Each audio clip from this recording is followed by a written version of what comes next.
thinking about it now, it's as if I'm dreaming now, and then I was awake. Then I was awake and conscious. I think they should call it a near-life experience because it's more alive than I've ever been. Meet Pam Najur, a bright, outgoing, normal American, a musician's agent and mother in Atlanta, Georgia, who after years of suffering through intense headaches was diagnosed with a brain aneurysm, entered the hospital to take part in a radical new surgical procedure, and while there, underwent something unique in the annals of the near-death experience. Unique not because of what she encountered, but because she was fully documented medically all the way. For her surgery. And what we see here is the main artery coming up from the neck that's being injected with dye so that we can see it on the x-ray. And this artery bends around here and comes up into the brain itself, and you see this large bubble that's on the side of the artery, and this is the giant cerebral aneurysm which was threatening Pam's life, in which Dr. Spetzler clipped during his procedure. I was taken in. I remember I was out cold when they wheeled me in. Completely out cold. So as of that time, I had no recollection of what anything looked like. So what do you know happened to you during the operation? Well, I know I heard a sound, and the sound was in a natural D. And the sound went from natural D and took a nosedive through the scale. And I popped out the top of my head. And then I was looking at the body, which was lying on a gurney, and I saw the surgeons, and I realized it was my body, but I did not connect with it and call it me, or think it was me. And now that seems very unusual, but while it was happening, it was totally natural to look at it that way. The procedure is, and this is what Pam went through, first she's given general anesthesia through an endotracheal tube. Secondly, her femoral vessels are cannulated, whereas where the tubes are put in there, and she's put on a cardiopulmonary bypass. Her body then is cooled down to 58 degrees Fahrenheit. In the process of this cooling, her heart stops, goes into ventricular fibrillation, and then complete standstill. Her head then is opened and the aneurysm exposed at the base of the brain. At this point, her blood is drained from her head, and her circulating blood volume is drained into the bypass machine and it's turned off. And so her brain is then without blood. It's without any electrical activity because EEG leads are hooked up. Her heart is stopped. She's not breathing. And her body temperature is 58 degrees Fahrenheit. She meets all of the criteria for physical death. And I became aware of a presence, and I sort of looked at it, and it was bright and glowing. And it seemed a long, long way off. And I was in, I say it's like an elevator shaft. And at the end was this incredibly beautiful, bright light. I've never seen a light like that anywhere. It was alive. It was breathing. It was real warm and real comfortable and real loving. I wasn't at all afraid. It was wonderful. And as I got closer to the light, other presences began to come around me. And many I recognized as the people I had lost, who I was related to. The question, though, is that while she is cooled, while there is no blood in her brain, there's no electrical activity in the brain, where's Pam? Is Pam dead? Is Pam alive? Is Pam near dead? As I went into the light, towards the light, it refined itself. It became harmonious. and it was liquid, silvery.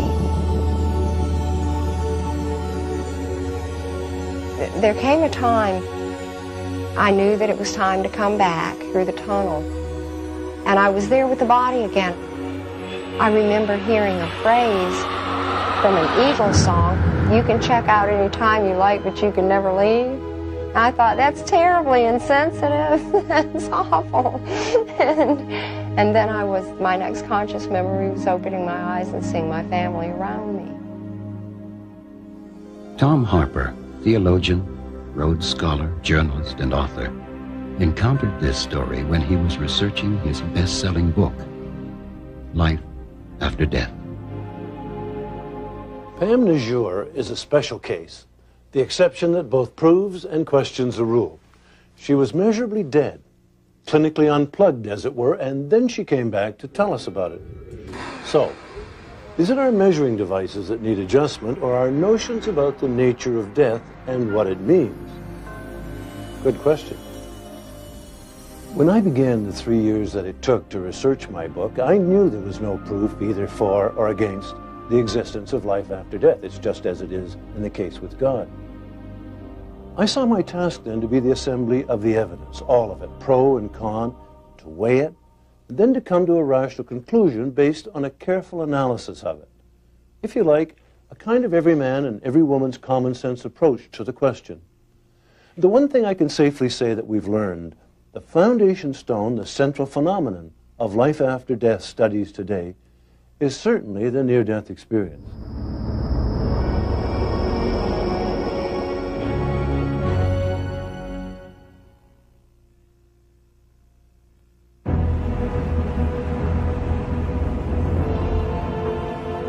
Pam Najur is only one of a vast crowd of people who tell of a near-death experience. 42% of Americans report some kind of contact with the dead. Sociologist Reverend Andrew Greeley. 8 million Americans claim to have undergone a near-death experience. PMH Atwater, author of Coming Back to Life. 8 million Americans. And that may well be an understatement, since a great many people are reluctant to talk about their experiences. Even in more skeptical countries, the figures are similar. In England, 66% of nurses reported mystical events brought on by close involvements with people in their dying moments. An Oxford University study. These and other figures indicate a profound acceptance of the possibility of contact with the dead.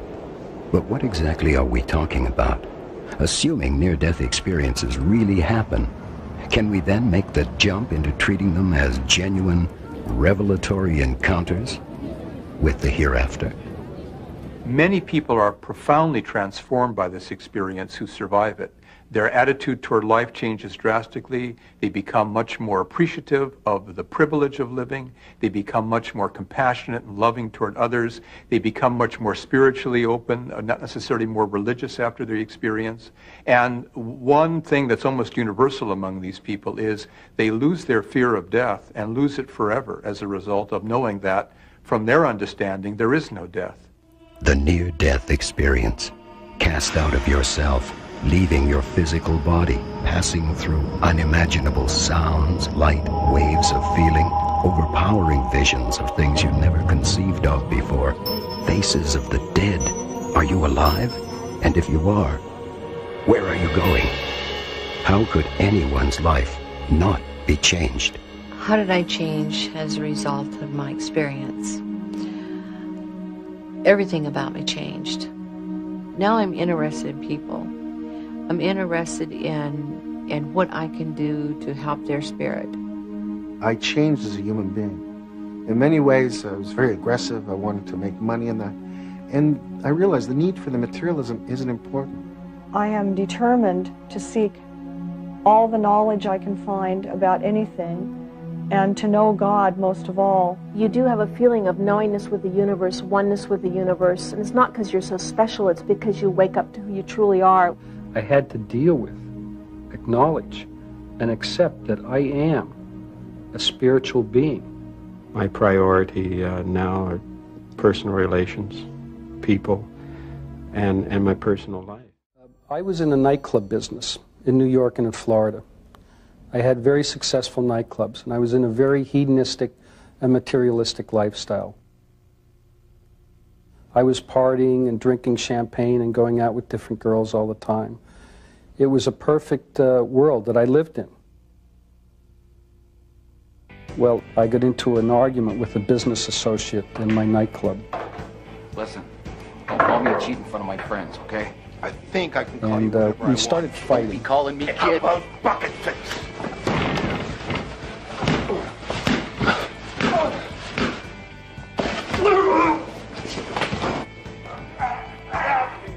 And it became quite serious. And I began to strangle him. And I was pulled away by a security guard. And all of a sudden, I heard my heart stop and my breathing stop at the same instant, the same moment. And I knew I was dying. I thought to myself, this is it. This is how it all ends. I was dead. I heard somebody shouting, "We have no vital signs. We're losing him."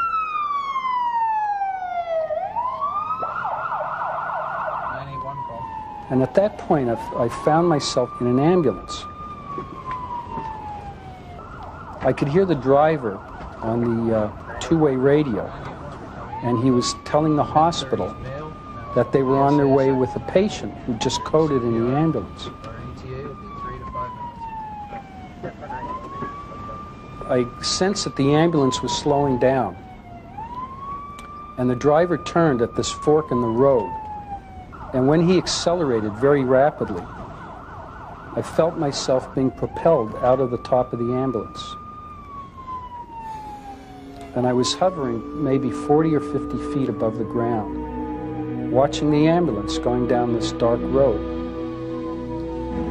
My view was then drawn up toward the sky, and I watched what I sensed to be a massive energy forming in the sky right in front of me, like a black liquid, and it created this tunnel effect, like giant waves, like giant ocean waves funneling around.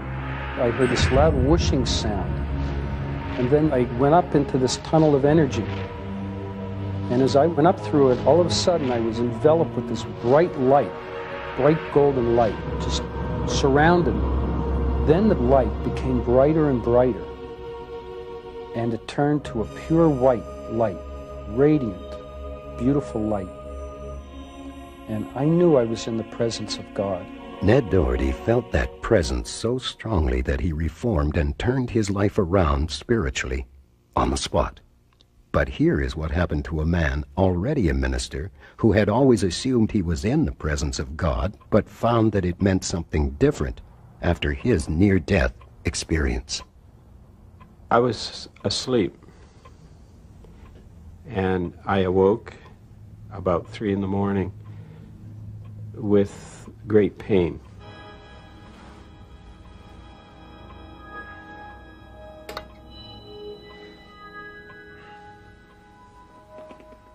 And then suddenly I was being transported somewhere else. I remember looking back just fleetingly, and I saw my wife asleep in bed and my body there. I was drawn into this bright light, this ever-expanding, swirling tunnel of light.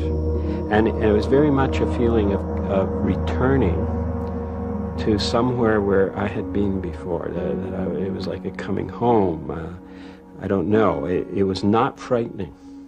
It was very peaceful and exciting. That's what I remember. I remember the feelings of peace, gentleness, at oneness. And then suddenly, abruptly, I was back in that bed and back in that body. And I remember thinking, oh God, not this again. I was back in this physical body with its limitations. I was also back with my wife and my children and my pet dog and my home and all the persons and things that I enjoy in this life. but I had had a glimpse of something else, and all of that faded into insignificance. And I don't mean to depreciate my family when I say that, but it did. It was no longer significant. None of that. Ken Martin had a glimpse of something else. Whatever he felt was so immense, so overpowering that it made everything else, his wife, his kids, his calling, appear insignificant. One striking aspect of the near-death experience is the amazing variety of people who have had them. There are people of all religions and people who don't have any faith at all. Men, women, and children, good people, bad people, rich and poor, weak and strong. In the cases of Ned Doherty and Ken Martin, two quite different men, two quite similar experiences, and finally, two very different conclusions or lessons from them. It's obvious that the near-death experience, however powerful, affects everyone differently. But what does that mean? Does it indicate that the contents of the experience merely reflect the private imagination and are not universal? To put it another way, are they simply based in and confined to each individual's brain? I've no doubt at all that near-death experiences are profound life-changing events. They feel absolutely real to the people who have them. But underneath that, I think that it's all created by things going on in the brain. And if I want to understand what's happening in a near-death experience, I personally will try to say what's happening in here, not look for some idea of a soul leaving and going somewhere else. So I think it's a real and important experience, but still it's a brain-based experience. I strongly suspect that the experience of the near-death phenomenon and the conviction that there is an afterlife is tied to the intrinsic wiring of the human brain and a process that emerged evolutionary-wise as the sense of self occurred. Because at the moment the sense of self emerged, if it had believed that it would die, the apprehension would be so significant it would have been fragmenting, and the sense of human self would never have evolved the way it has. There's plenty of evidence that people do change after NDEs, but a lot of controversy about why. Most people seem to think it's because they've actually met God or they've been to heaven and so on. I don't think so at all. I think the really transforming aspect of an NDE is when it goes far enough for the ordinary sense of self to start to dissolve. One of the interesting things about the near-death experience is that the conditions bringing it about are associated with hypoxia, and we now realize that certain neurons die. Not all of them. A small subpopulation die, which means that now the brain is microstructurally connected differently. And basically the microstructure of the brain is your personality. These small changes occurring in the appropriate place can produce a change that will last more or less forever, and the person will be and appears transformed. Well, those views sound perfectly reasonable from a scientific perspective, and yet they don't completely satisfy, I think. They leave some crucial elements out. They don't explain, for example, how a near-death experience can have measurable exterior effects. Take the example of Dr. Yvonne Cason. Well, in 1979, I was involved in a medical evacuation accompanying a critically ill native Indian woman to a larger hospital. Our airplane flew into a blizzard, and both of the propellers, the air filters froze over, and we crashed onto the surface of a semi-frozen lake.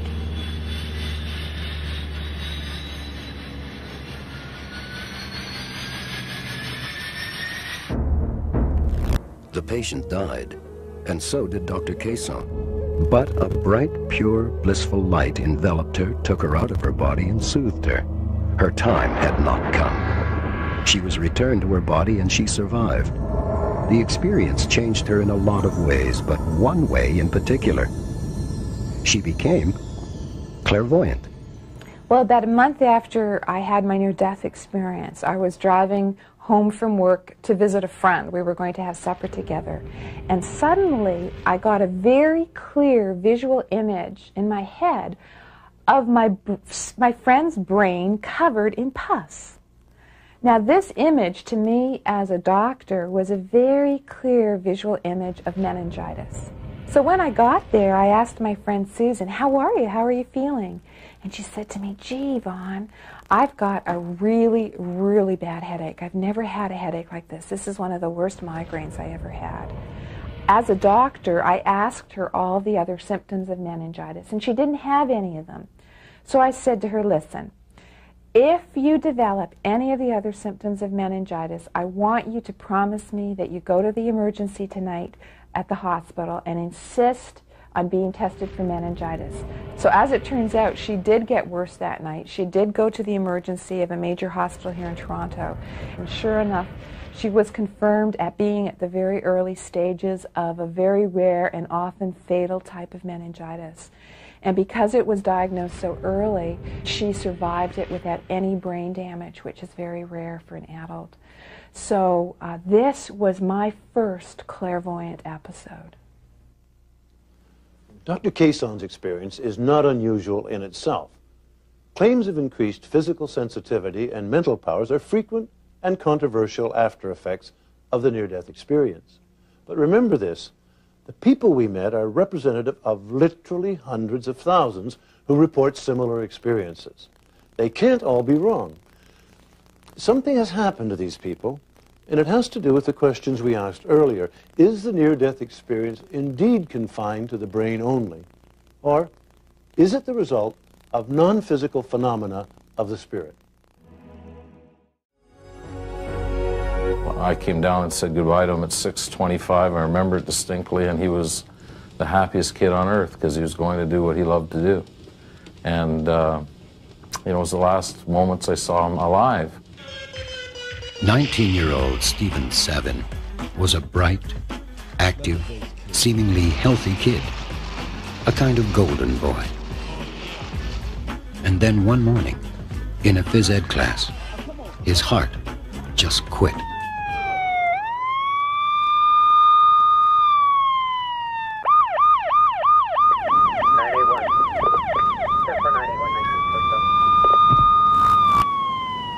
He was pronounced dead in a hospital before either his frantic parents could get there. Their shock was crushing and total. I had never felt so much hurt in all my life, and it's a hurt that you just can't take away. It was almost as if this great big hole was suddenly inside of you. And no matter what, it just wouldn't go away.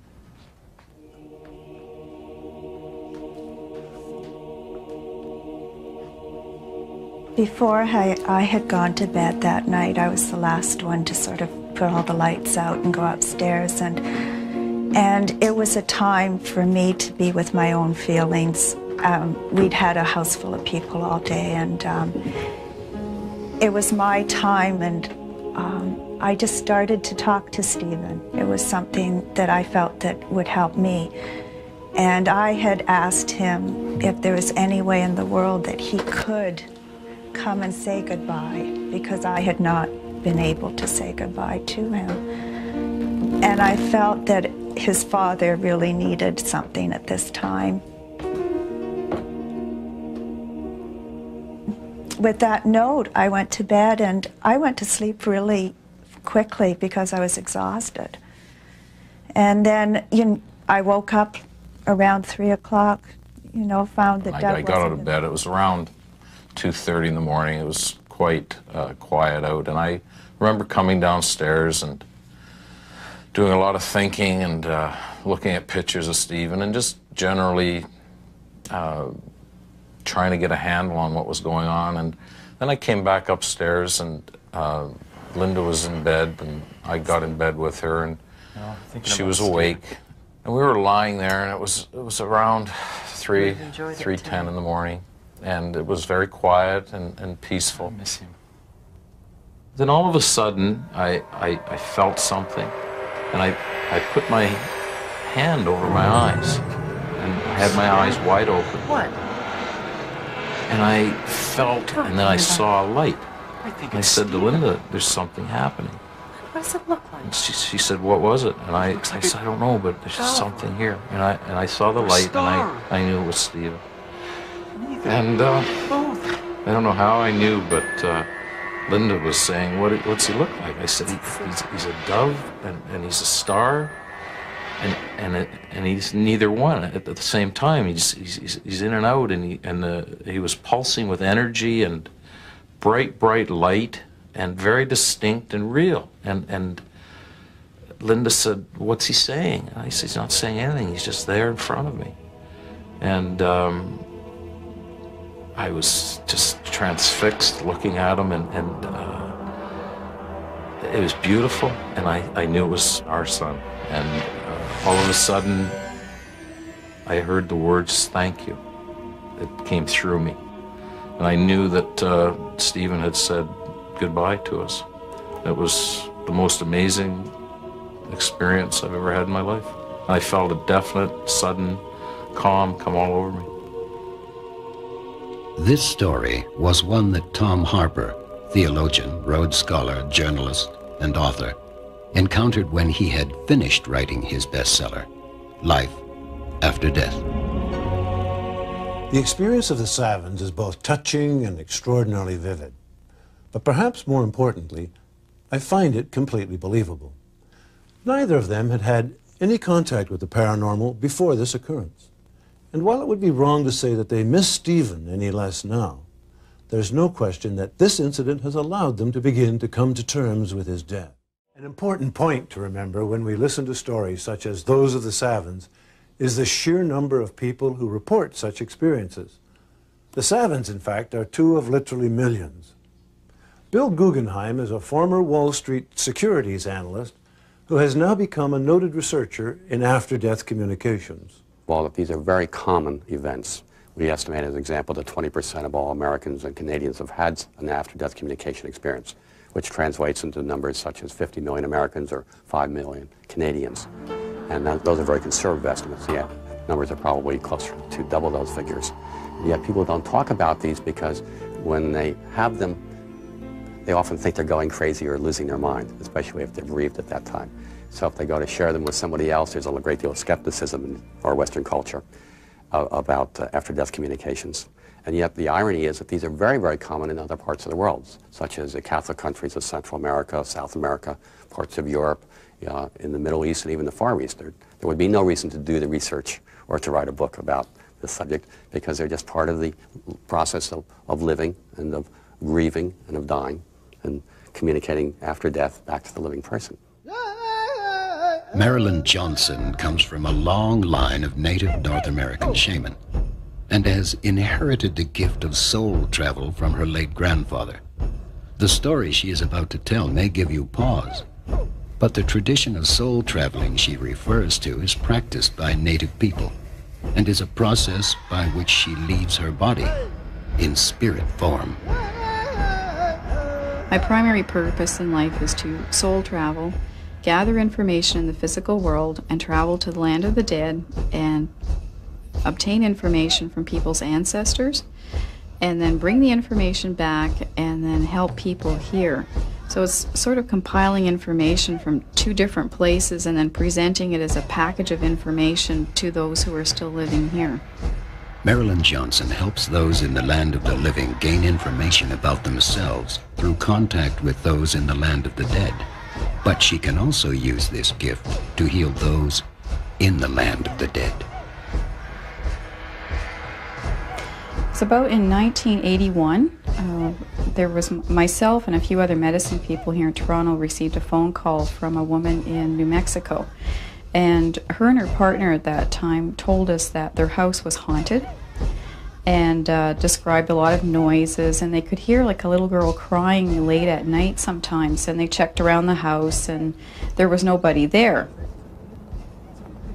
So one evening they were out for a walk and it was at sunset and they were just coming home and they saw a little girl in a long dress in the front window of their house. And they were wondering, who is this little girl and why is she by herself? She looked like she was about 5 years old and maybe of native ancestry. She had black hair and dark skin. Little girl! Hey! And she turned around when they called her and she just looked at them and smiled, and then she walked along the front of the house. And she went about maybe 10 feet and then disappeared right into the house through the wall.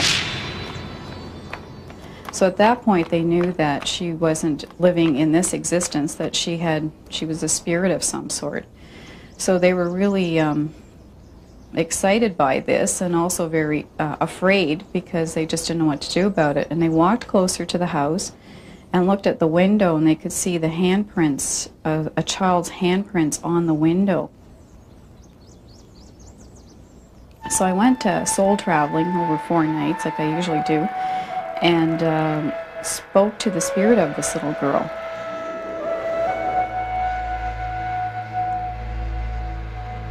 But also the spirit of her mother showed up, and I could see that they were separated. And what had happened is that coming over the knoll of a hill, right near where that house is located now, and the mother fell down the hill and broke her neck, and then the little girl stayed with her mother and then eventually just died of exposure and starvation.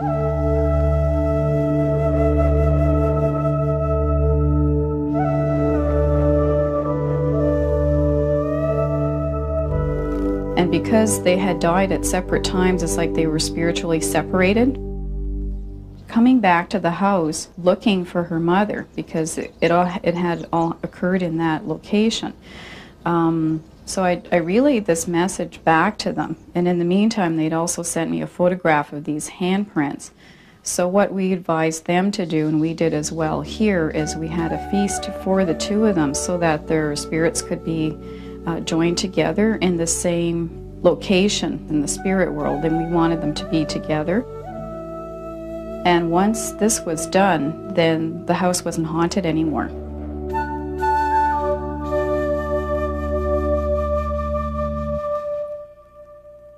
As the Savins and Marilyn Johnson show, there's no lack of evidence about contact with the beyond. But in the Western world, the world of mainstream science and religion and good old hard-headed common sense, the first tendency is always to scoff at such stories, and particularly if you're a scientist. I think death is the most profound blow that a person can face. It's a frightening experience, the end of myself or of a loved one.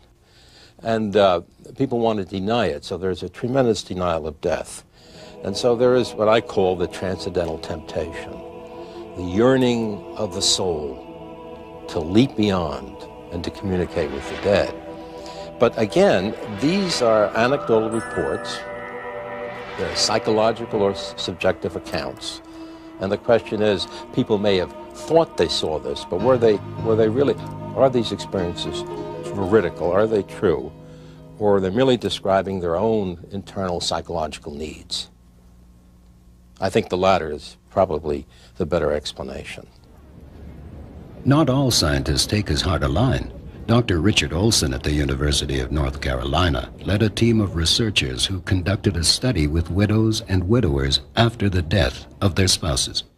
And well over half, about 60-some%, said that they'd experienced the spouse in some way. Some had a sense of presence, some actually spoke with their spouse, some saw them, some felt a physical presence. None had discussed it with their physician. Very few had mentioned it to their family.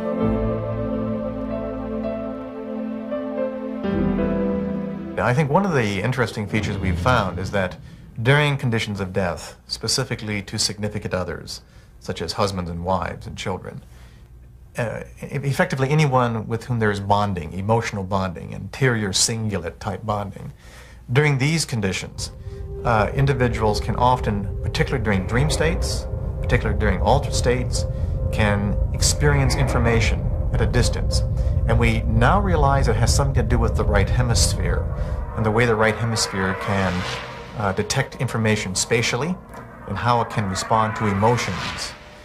And again, it has to do with bonding. It only seems to work with individuals with whom there's a great deal of emotional bonding. While scientists like Dr. Persinger explore the communication that occurs between those at the point of death and their loved ones, they still tend not to acknowledge the possibility that the soul continues beyond death. That assumption lies at the heart of parapsychologist Boyce Beatty's work.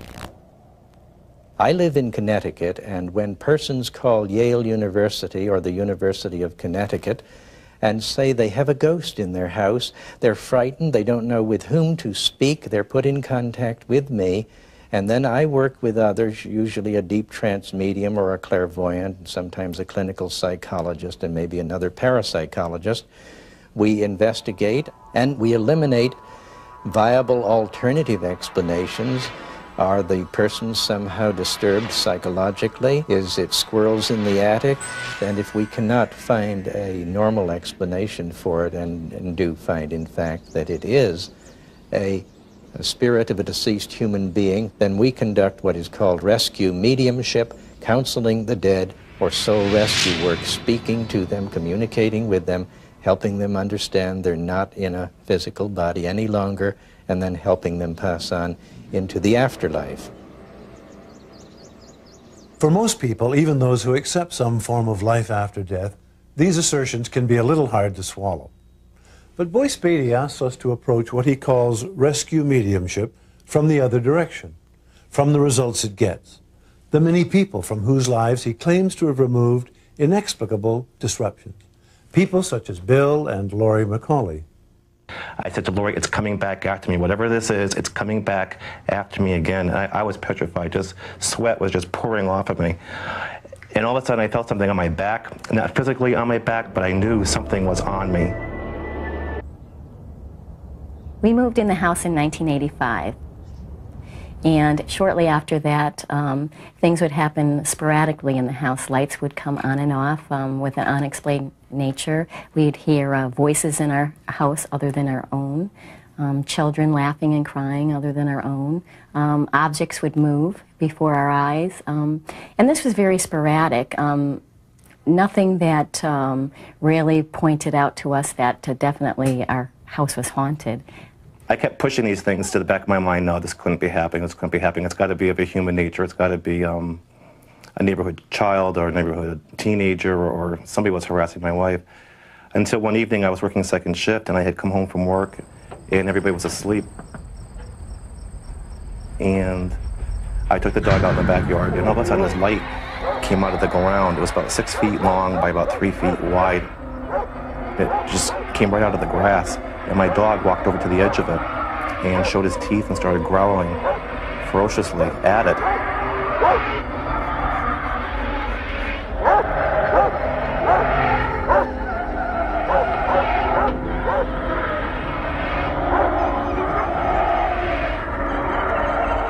So I grabbed the dog and we went back in the house.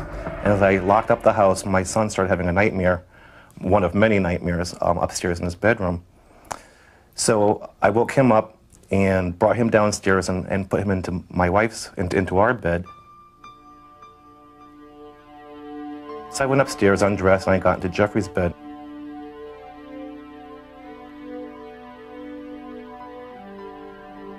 And then as I lay down, I felt a presence for the very first time over the dresser, looking down at me. And I sat up. It's black, no, the room is dark, but I knew something was there looking at me, and the only thing I could feel, I was not so much frightened as I felt as though it was confused. It was trying to figure out why was I in this bed and not Jeffrey. At first he was my friend in the beginning, but then at the end I was listening to my parents a lot, and he'd try and scare me until one night he was really bugging me and a lot of havoc was going on in our bedroom. We were sleeping together in the same bed. And there was that one occurrence when he came out of the closet and was scaring us, and he just pulled the covers off us, and he was just scaring my brother and me.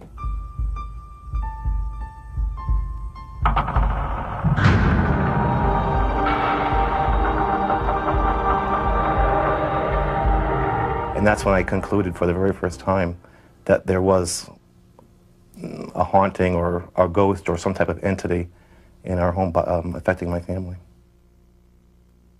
Upon reading an article about Boyce Beatty in the newspaper The Hartford Courant, Bill McCauley contacted him.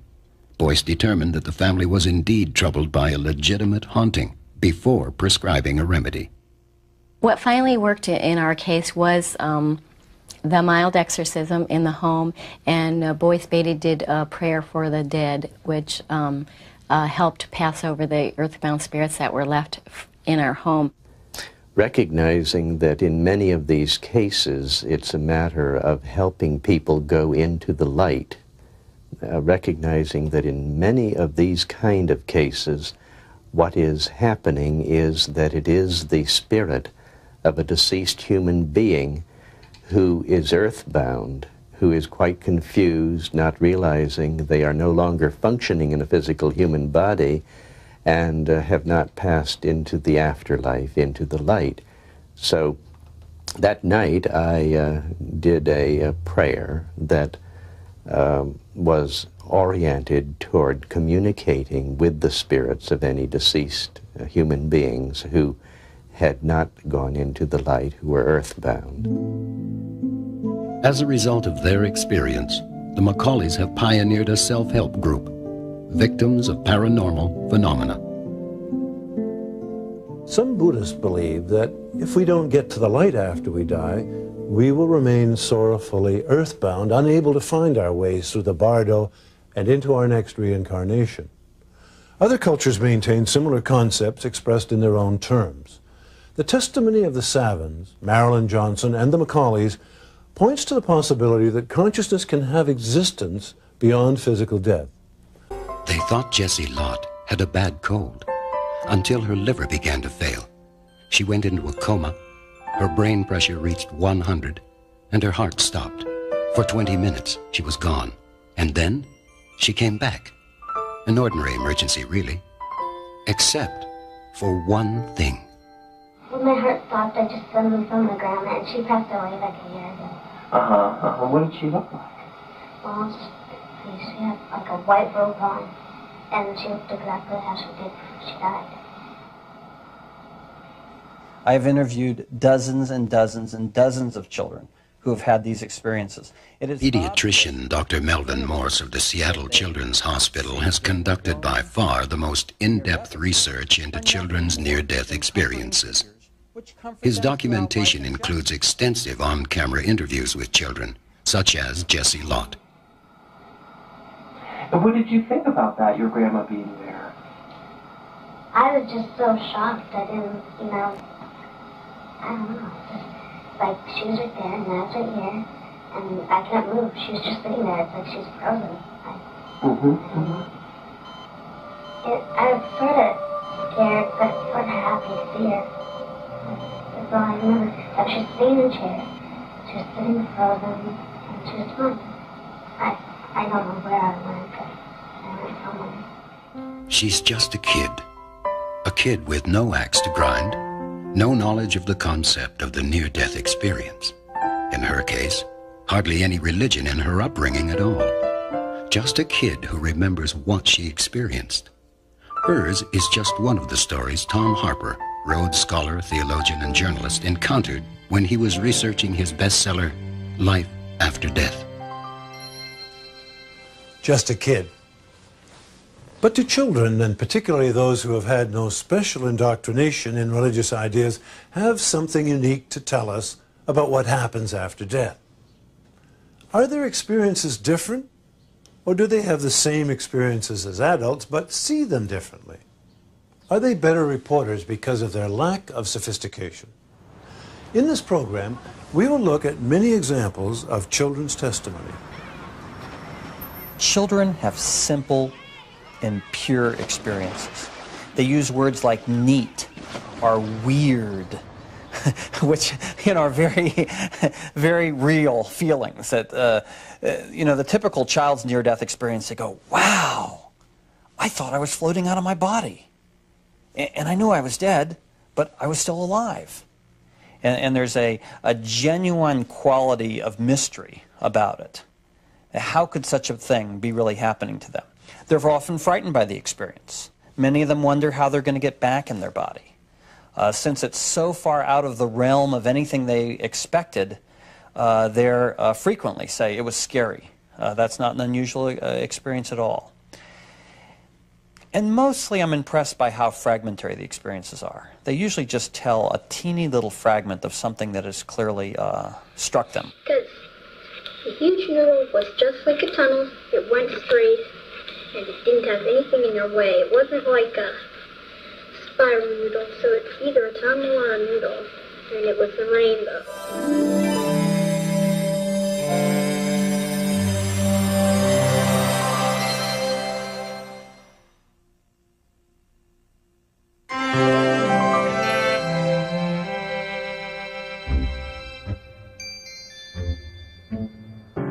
A horrendous crash on a snowy mountain bridge plunged 3-year-old Chris Eggleston into a freezing lake. Was that scary? Yeah, and our mom yelled to take our seatbelts off.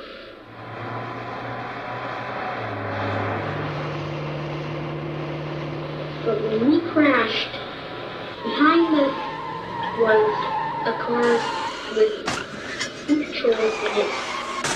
He was the first man to save my life.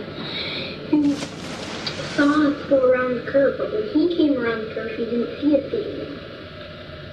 So he took his flashlight and looked down off the bridge, and he could see us, could see our car.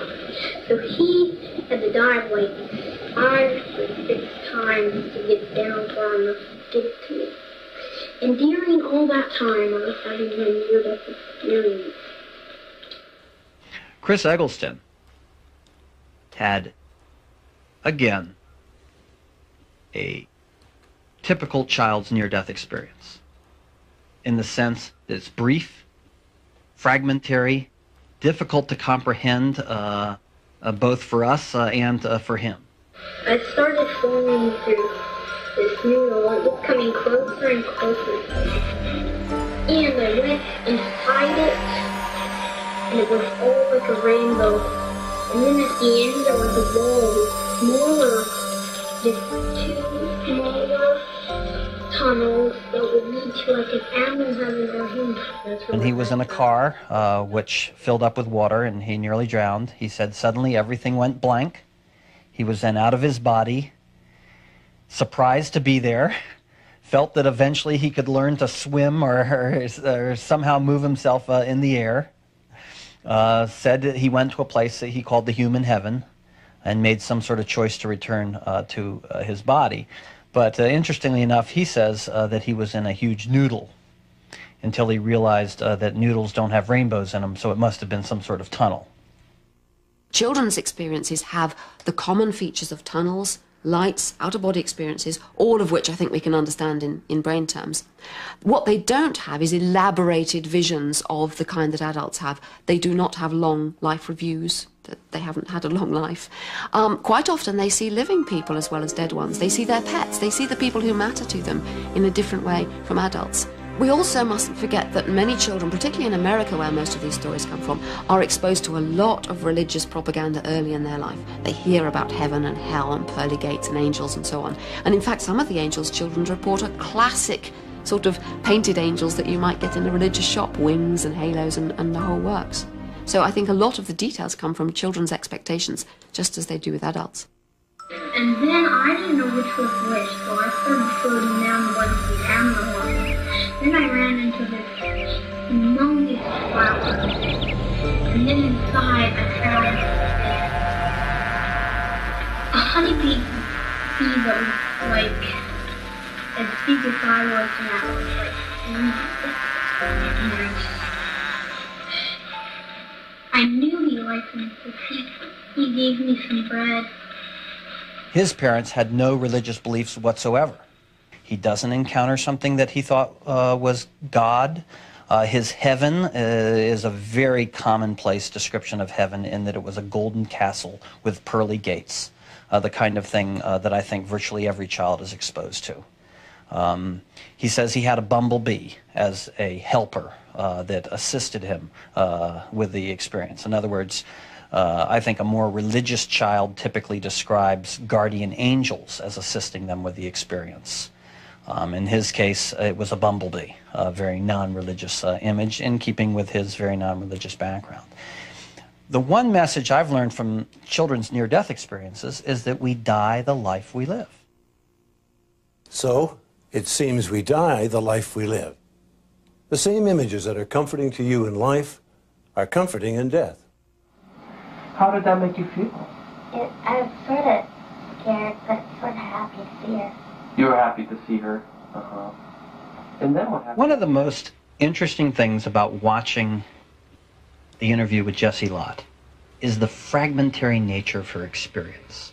She's obviously struggling with something very profound that's happened to her, and yet she herself doesn't understand it. She has a long memory gap to the very moment her heart stopped beating.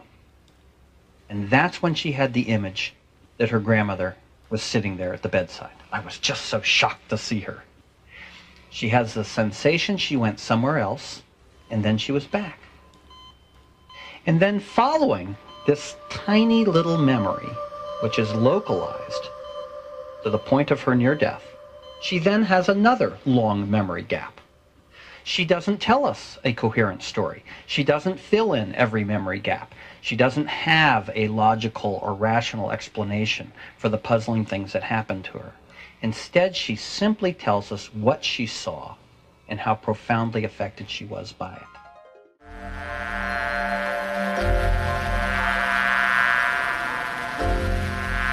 I think it's fair to say that children identify more with natural phenomena than adults do. Where, for example, an adult might typically see religious symbols during a near-death experience, children very frequently encounter animals. Chris Eggleston's honeybee, for example. In addition, children themselves are often identified with small creatures, such as the monarch butterfly in the following story. The monarch is an ancient symbol for early death, probably because its metamorphoses can be seen as symbolic transitions to another life. But here's a man for whom the symbol became real. My daughter's computer name was Panda, and she would get on the computer and communicate with friends. And so even before she died, one of my head covers in golf was a panda. And so I'd always think of Jenny when I played golf and would take that cover off. The first monarch experience for me was a Sunday afternoon in August, and beautiful in Omaha, and gathered my 3-wood out in the fairway, and the head cover was the panda, thinking about Jenny, and looked down to my ball, and there's a monarch sitting on the ball. And that monarch just sat there, and I said, there's no way I'm going to hit that ball. Fine, get out there. Get out there.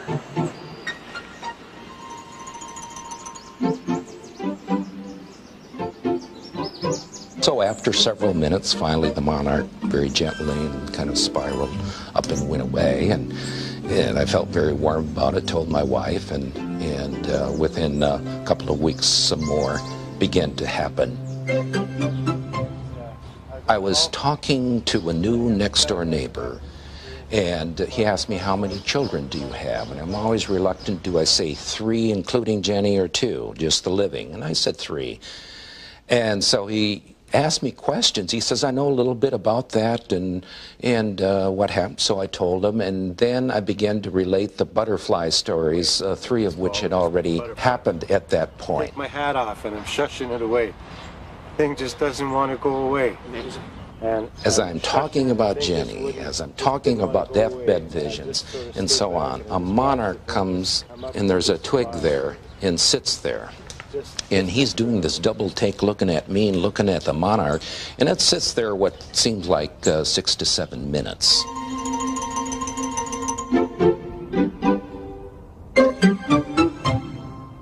And so for me, I don't know what they prove or whatever, other than I take them for what they are, and that somehow my daughter is still in my life. Somehow, his daughter is still in his life. But in what sense?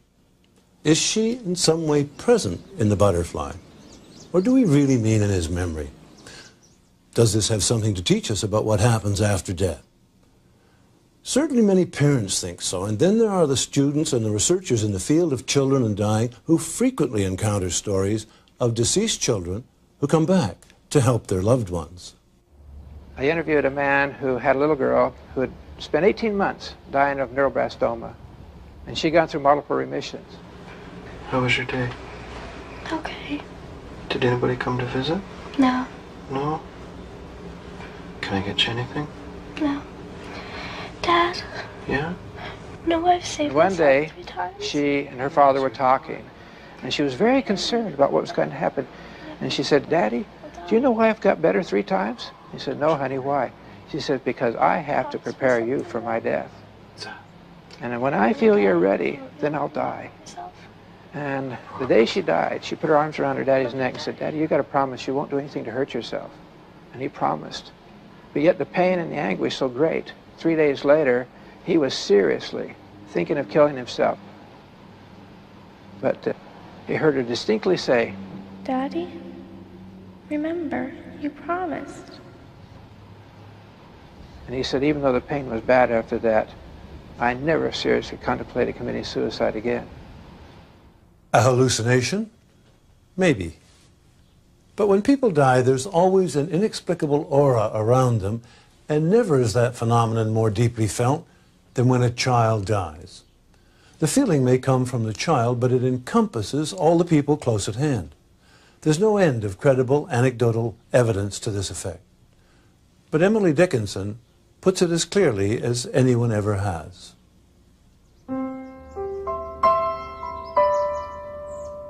The last night that she lived, it was a common night, except the dying. This to us made nature different. We noticed smallest things, things o'erlooked before, by this great light upon our minds, italicized, as 'twere.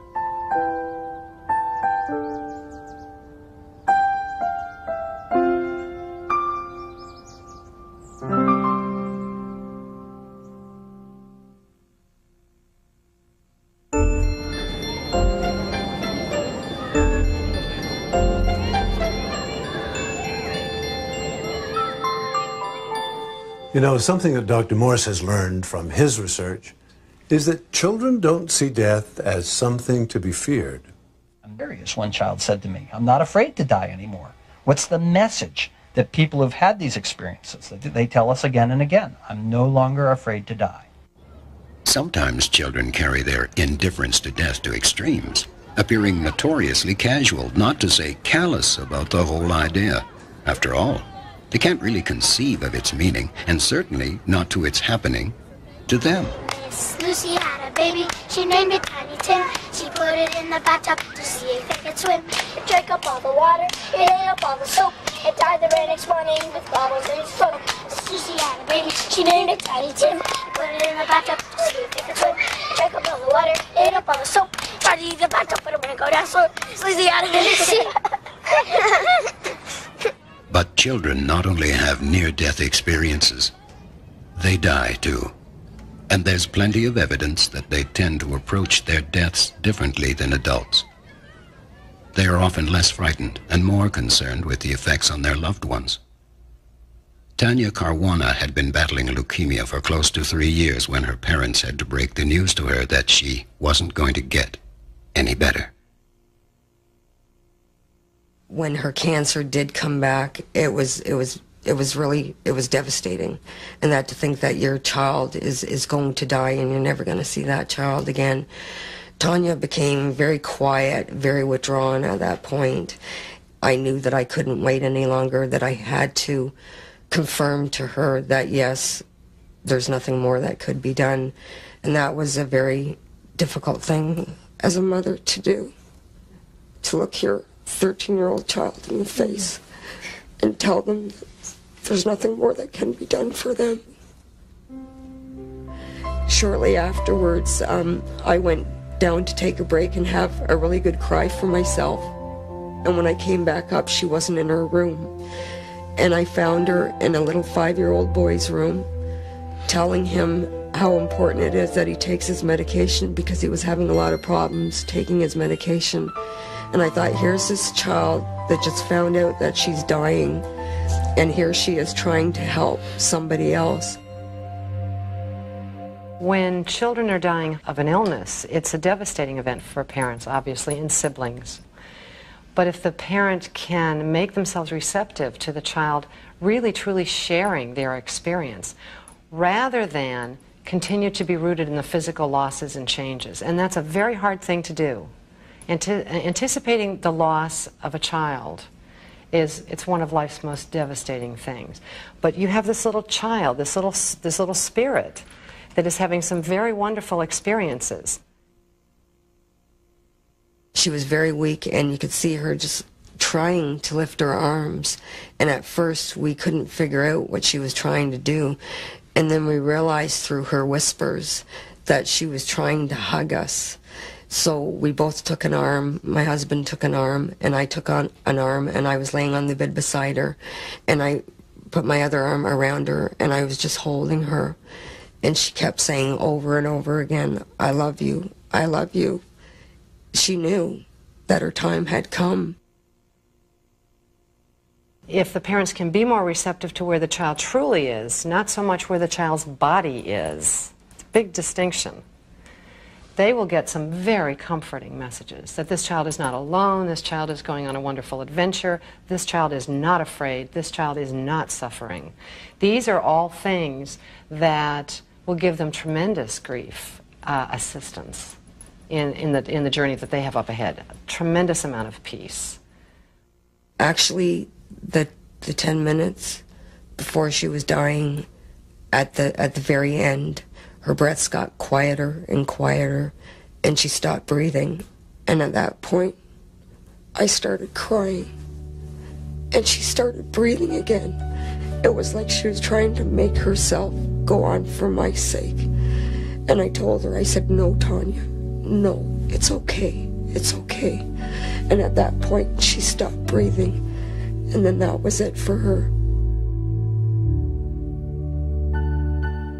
Tanya's love for her family and her lack of fear in the face of her impending death taught everyone around her a profound lesson in courage.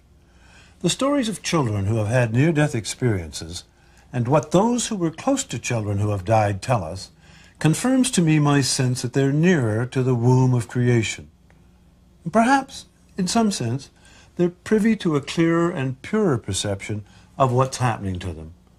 As Maggie Callanan tells us, if we can get beyond the grief and the pain we feel as a child close to us is dying, we might hear them telling us something very important about the journey they see ahead, that it's an adventure, that they're not afraid, and that we shouldn't be either.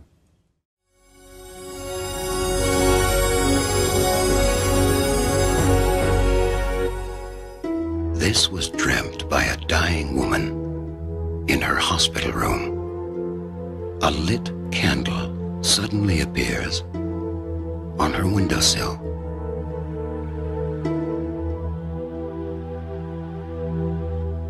The candle goes out. A terrifying, suffocating, miasmic blackness envelops everything. Then, the candle relights, but on the other side of the closed window. The woman died shortly after relating the dream we've just seen to a nurse. Tom Harper, theologian, Rhodes Scholar, journalist, and author, encountered this story when he was researching his best-selling book, Life After Death. Well, what are we to make of it? What did the dream mean? It must have been significant because, after all, this was the last dream she ever had. The final manifestation of her unconscious mind in this world.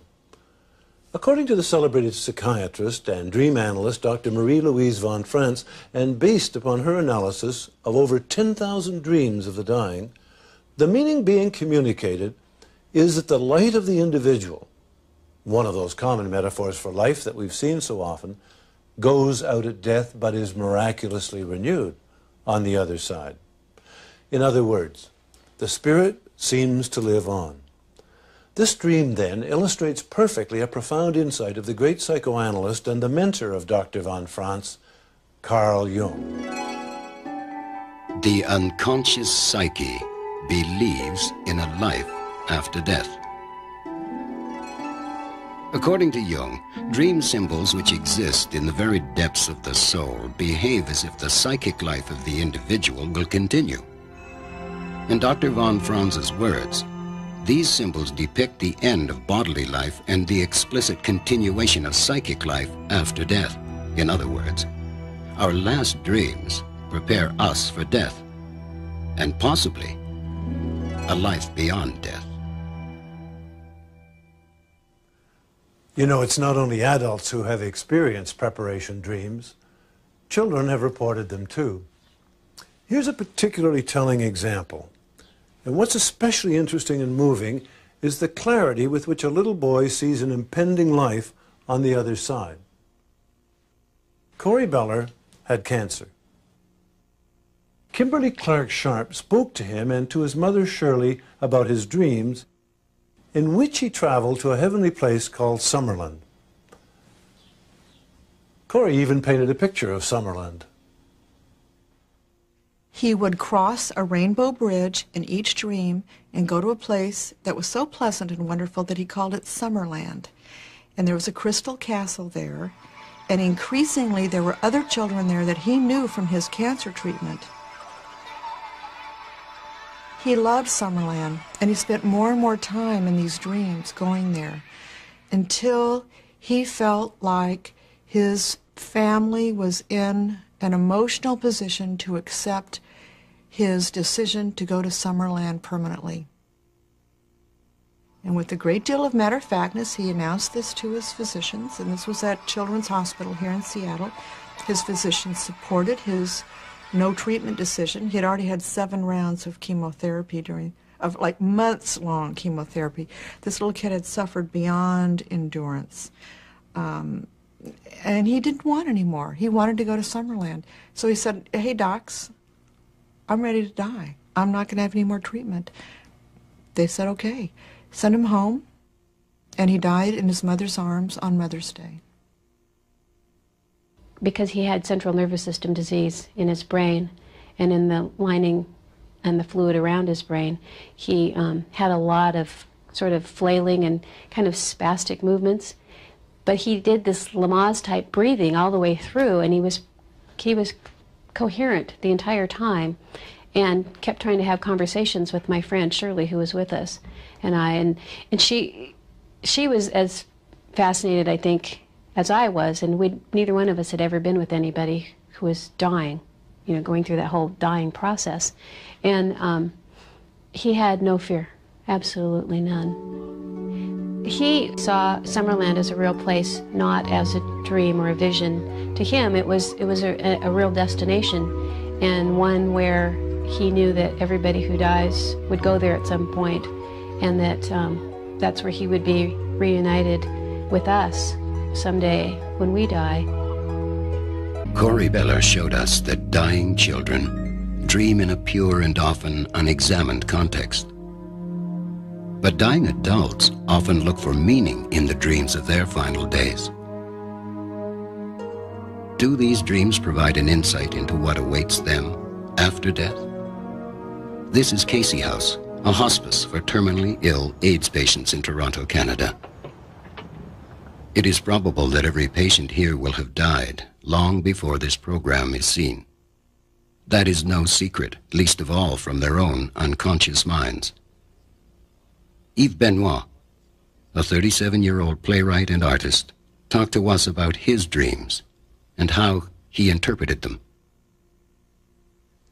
The universe is the sea. The sea represents, I have dreams about the sea.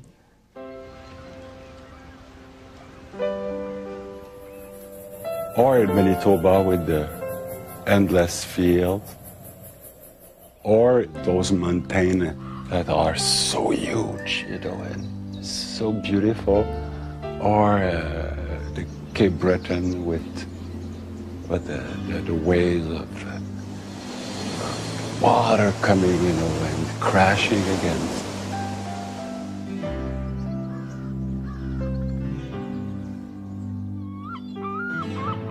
Dying is to be part again of the universe without having to compromise or without having to work for it, There is this sense that they have the power to make your life change like that, But when you die, it's like the elements become your friends, or they have seduced you. Anyway, I don't know if they are your friends or your enemies, but one thing for sure, you're going back to that. Eve rejoined the elements in his dreams 2 weeks after he spoke with us. Douglas Graydon, the chaplain at Casey House, has seen a great many like Eve and listened to them describe their dreams. I think it's taught me that the dying process is a lot more gentle than I presumed it to be. I know there's an awful lot of debate as to whether or not the human body physiologically is releasing hormones or other forms of substances within itself to deaden the pain of approaching death. I'm uncertain as to whether I buy into that totally, if I can phrase it that way. But it's taught me that the dying process can be a very gentle one, can be a very welcoming one, cannot be a frightening process for people, and that it's also something that generally people who are watching the death, if they're listening to the dreams well enough, there's the challenge, that we don't need to be frightened by the death that we're witnessing either. The dreams that I listen to are dreams that tell me that death can be a very reassuring process. The question make me laugh. If I believe in life after death, it's of course I believe in life after death. Like I believe in the wind and I believe in the sun. Of course I believe in life after death.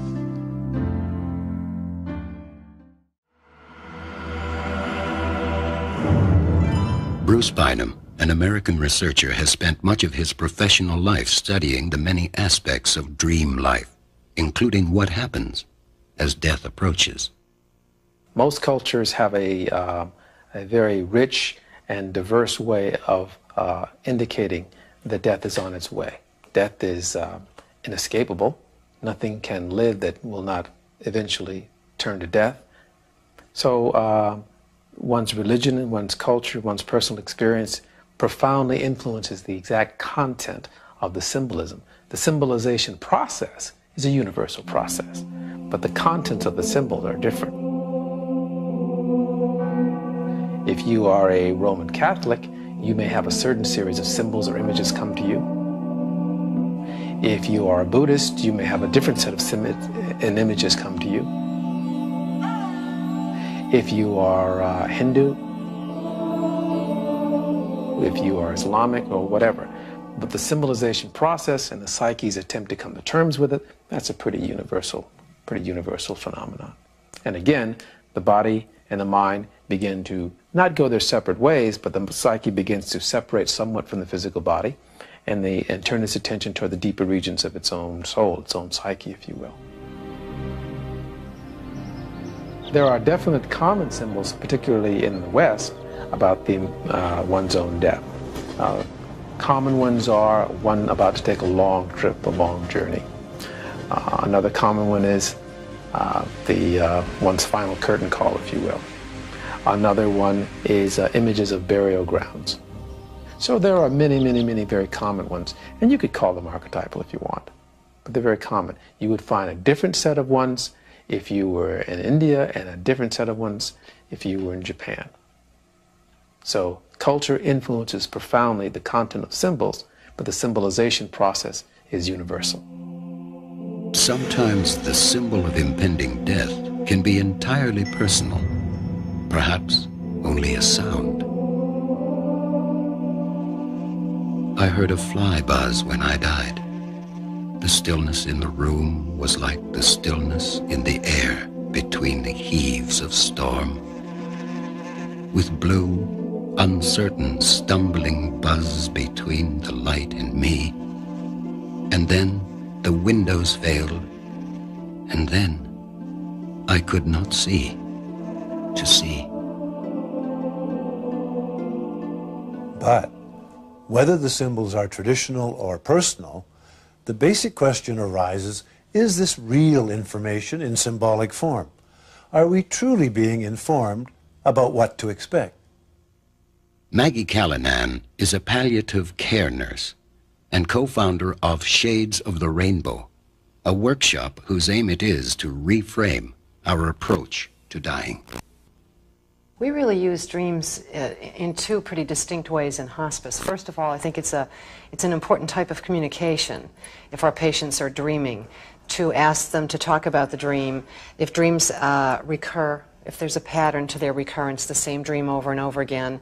Some dreams may have a theme that builds. I remember one woman who lived very much alone, and her cat was her real important person, or the thing that she loved most in life. And the cat, she had had the cat put to sleep just some weeks prior to her own death. And in her dream, she could see the cat down the tunnel. And she would squint and look, and she wasn't sure about the shape. And the dreams were sequential, and as time went by, then she was sure it was the cat, and it was coming closer and closer and closer. And I remember saying to the nurses, she will probably die when that cat comes.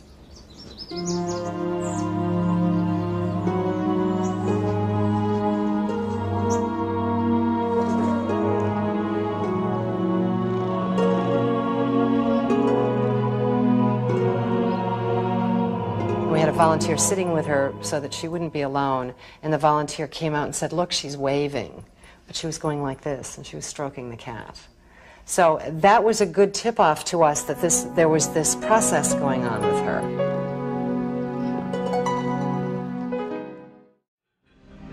A cat, a fly, a stopped clock, another person. Anything and anyone appearing in a dream can be the bearer of the ultimate tidings. The experience I've had with people actually who have dreamt about their impending deaths predates my involvement with near-death experiences. First time that I can remember anyway encountering this phenomena was an old gent who was on the medical intensive care unit at Harborview, who had a dream that he was going to die at around 2 p.m. that Sunday afternoon. This was on a Friday. Jim. Yeah. Hi, how are you? And in his dream, his brother, who was deceased, had come to tell him this. 2 o'clock on Sunday, you're going to be with me. 2 o'clock on Sunday, you're going to be with me. 2 o'clock on Sunday, you're going to be with me. 2 o'clock on Sunday, you're going to be with me. So he asked if I would please come to say goodbye to him Sunday morning. Well, you know, so sure, I was going to come in only to assure him that he wasn't going to die. He, in fact, spent that interim time getting better, getting better, getting better.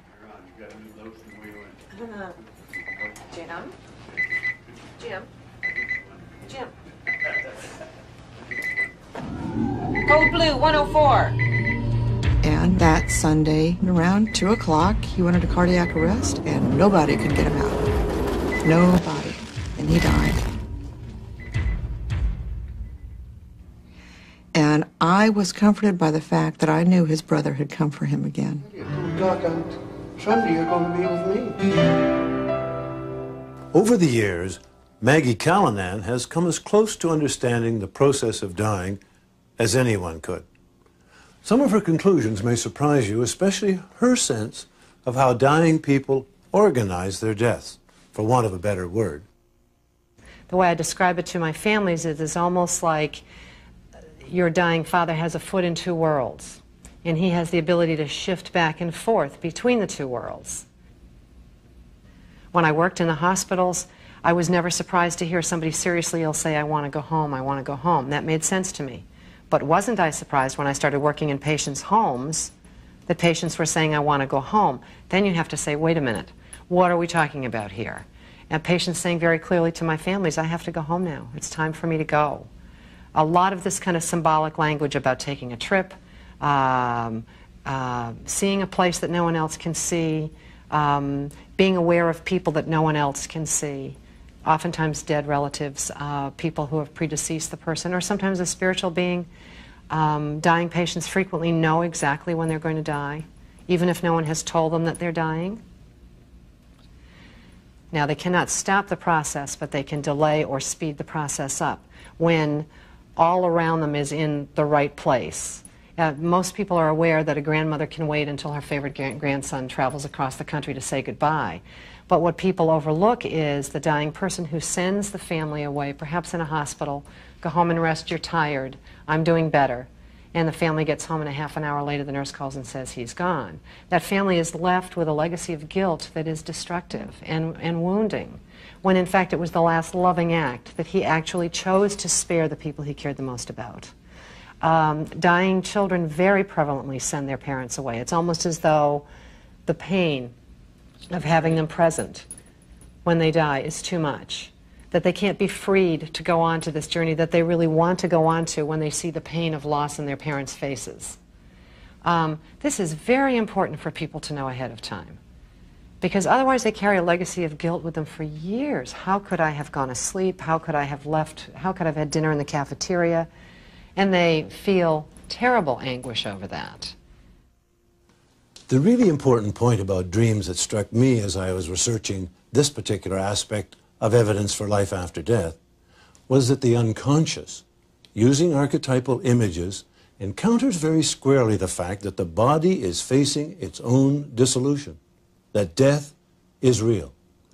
At the same time, the psyche also seems to be telling us with very rich and universal imagery that it has a deep-seated belief that life or consciousness somehow goes on at the end. I found this even more telling than the evidence of the near-death experience. In our culture, dreams may be the best medium to inform us about the journey we might undertake. In others, as Bruce Bynum now explains, meditation and contemplation are the keys to furthering this process of understanding. Most other cultures have a very rich, diverse history of working with people who are dying. In the West African traditions, sometimes ceremonies are held. In the Hindu tradition, one turns away from the external life and focuses much more internally. Most cultures have a tradition of this. The only cultures in the world who don't have a tradition of this, unfortunately, are the West. And we've sort of lost a little bit of our way in that area. While pursuing other things, we've sort of lost the art of dying. And the art of dying is complementary to the art of living. Both are involved with transformation. Both are involved with wisdom. There's a lot to be learned in the process of dying. You don't want to sleep through your own death.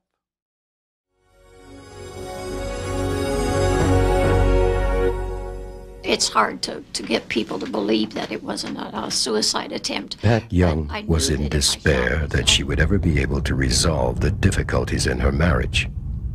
And so she shot herself and went to hell. I knew it had to be something that would be drastic enough to put me in the hospital, but not drastic enough to kill me. So I didn't do my torso because I didn't want to do any serious damage. So I thought if it went in one side of my neck and out the other side, that would be bad enough to put me there, not bad enough to keep me there. I had no idea I would die.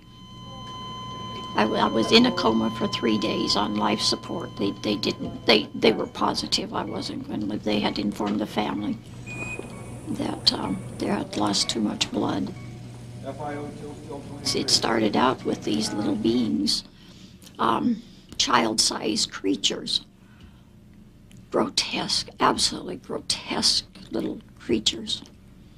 And they took great delight in doing things. They would make holes in me. They would either shoot me or They would make holes by actually hitting me, and in these holes they would put horrible things, anything that was excrement, vomit, bile, anything that was absolutely obnoxious.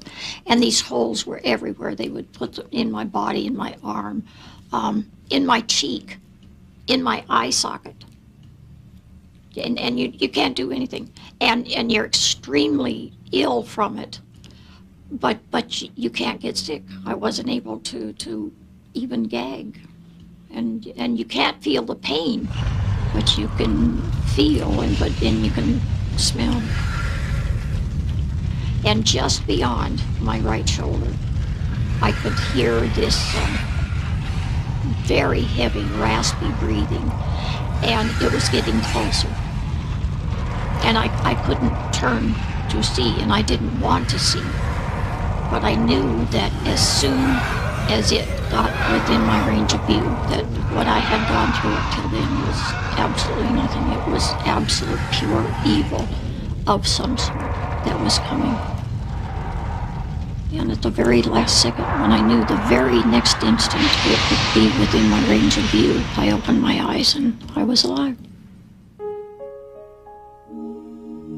Tom Harper, Rhodes Scholar, theologian, and journalist, found when he was researching his book Life After Death that most people who have undergone near-death experiences claim to have at least started on the path to heaven. But there are others for whom the experience turned intensely negative. Hellish, in other words. Not long ago, my wife and I attended a church service in which the preacher declared in no uncertain terms that only those born again in Jesus would be spared eternal damnation. Afterwards, I told him I thought he had a rather narrow view of heaven and hell. "I do indeed, brother," he thundered at me. "I do indeed." It was obvious he felt we were headed in different directions. Maurice Rawlings, a cardiologist in Knoxville, Tennessee, has been on the front line in operating rooms where he has seen numerous people die and revive. He says we are not hearing about negative near-death experiences because no one wants to admit they've been to hell and back. Unless you're on the floor with the patient resuscitating, at the time, the heat of battle, at the time of their experience, why are you fighting me off, John? What do you see? Is there fire down there? Is the devil there? What's there? Then it all comes out. It's not sublimated into painless portions of the memory. You've caught them red-handed. They can't deny it. It's there. The negative experiences are always been there. They just haven't been captured because the psychologists, psychiatrists that interview these patients for a living, collecting cases of after-death experiences, haven't resuscitated one of the individuals they're reporting. How is somebody going to report a negative experience when they won't even tell their family? It's an F on the report card. Ron Regan spent a good part of his early life stealing, extorting, and beating people up, until the unlucky day he came out at the bottom end of a fight, slashed by a bottle and bleeding to death in an ambulance. And I didn't know what was happening. I thought the ambulance was on fire. And as it filled with thick black smoke, moving through the thick black cloud, almost like a opening in this thick blackness. And at some point I began to hear screams. Multitudes of people screaming and wailing. And the best way I can describe it is it looked like a volcanic crater. And I could see like a huge lake inside this. But it was blazing with fire. I'd never seen anything like this, with the exception of hundreds of gallons of gasoline poured on the surface of water and ignited. But even worse than the sight, I began to see and to know that these voices were coming from those flames. And then I began to see bodies, silhouettes of human beings screaming, on fire, burning, but they weren't burning up. They were in an inferno of flames, but they weren't burning up. And they were screaming, and the smell, if you've ever smelled burning flesh, it was unbearable. And the screams were unbearable, but the most horrible thing was the pain, the emotional pain of loneliness and separation. And I saw other people, and they're saying, Ronnie, don't come here. There's no way out. Ron Reagan became a Christian minister, preaching the gospel from his own experience. Well, I have nothing against becoming a Christian minister. After all, I became one myself. But I have to admit that many researchers in the field of paranormal experience see these kinds of claims as culturally determined. We die the life we live. That the events of our own life are replayed when we die, and that our own religious beliefs and culture is mirrored back and reflected to us in the type of dying experience that we have. So it should not come as any surprise then that people who report hellish experiences are primarily fundamentalist Christians who have a deep belief in hell. To other people, the mere idea is absurd. It worries me that most NDE reports are coming from the States, where there is this underlying Christian belief about heaven and hell. People like author Susan Blackmore, once a parapsychologist herself, but now a debunker of myths about the afterlife. I think there may be people who have had unpleasant NDEs, frightening NDEs, who don't dare talk about it because they feel, oh, that must mean I'm a bad person. And so they're really, really frightened and live with a kind of guilt that there must be something they've done wrong. If the truth is that it's just the luck of the draw, what the situation they were in and the chemicals in their brain at the time that produced this hellish NDE, they are suffering guilt for nothing, a remorse for nothing, bad feelings for nothing. And therefore, I think the sooner we can understand these things properly, the sooner we can help people like that see that it's not their fault that they had a hellish NDE. Psychiatrist Dr. Stanislav Grof, who has spent a lifetime studying altered states, speculates that hell may in fact exist in another dimension of time and space. So I see this as a real contact with the archetypal domain that is kind of independent existence, but somehow touches upon that. If you look at the images of hells from different cultures, you'll see the different tortures that are being experienced there. You can see the nooses, the strangling, you can see the pitchforks, the spits, the sharp pains, people cooking in, or being cooked in cauldrons and so on. So experiencing certain extreme emotional and physical states.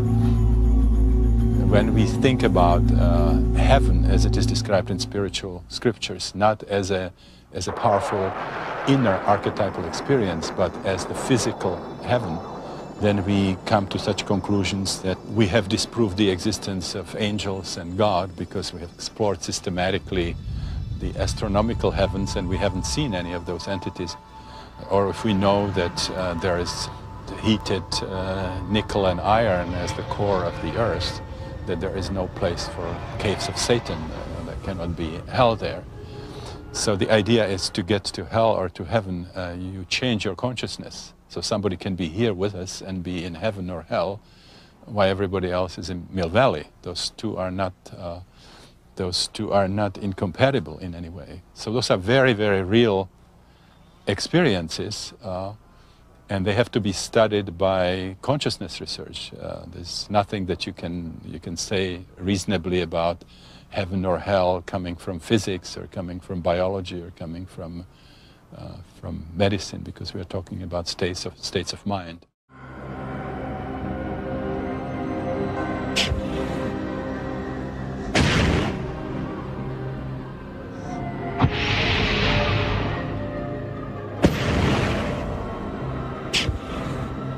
Of course, the tortures of hell are not quite the same to all people, not even to all artists. To some, they are good for a last laugh. As that old atheist Voltaire lay on his deathbed, an ever-hopeful priest tried to convince him to recant. At the very least, to forswear the devil. Voltaire shook his head. "Is this any time to be making new enemies?" he murmured. Most people seem to crave for evidence of life after death.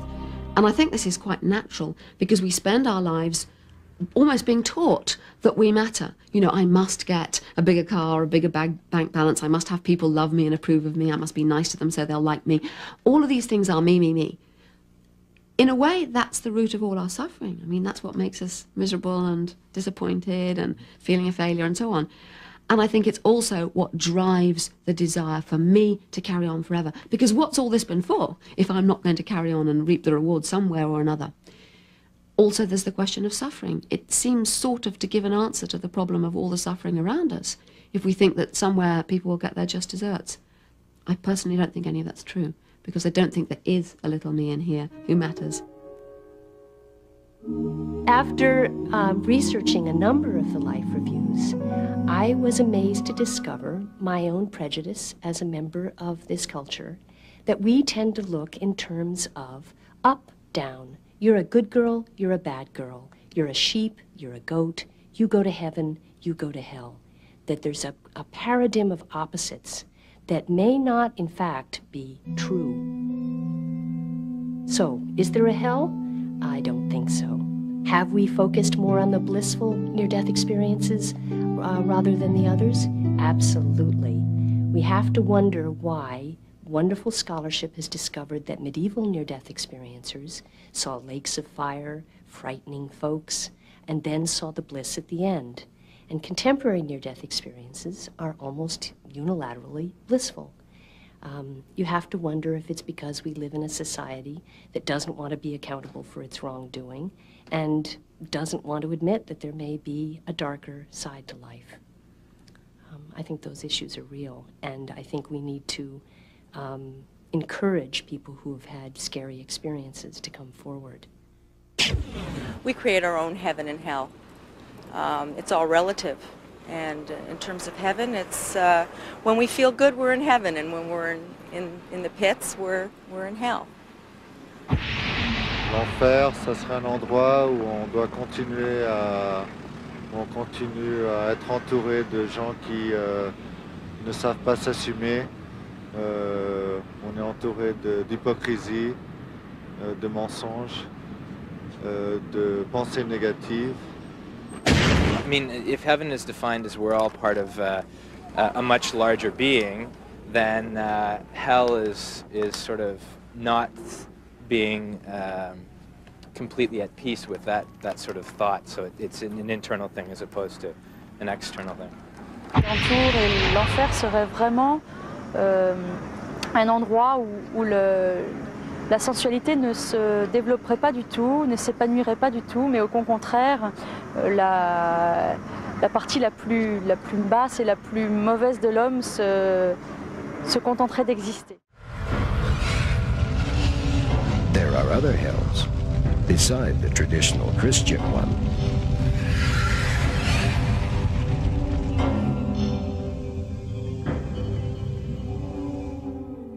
Darkness, void, vacuum, loneliness, absence, nothingness, non-existence. What I knew was that I was outside of the hospital, going into the sky.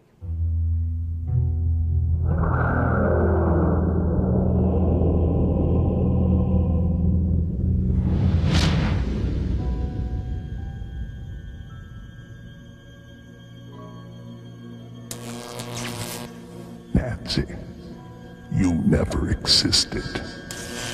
You never will exist. 35 years ago, Nancy Evans Bush may have experienced the kind of hell referred to by Stan Groff when something went terribly wrong during childbirth. She has been trying to make sense of what happened ever since. You're not real. You never existed.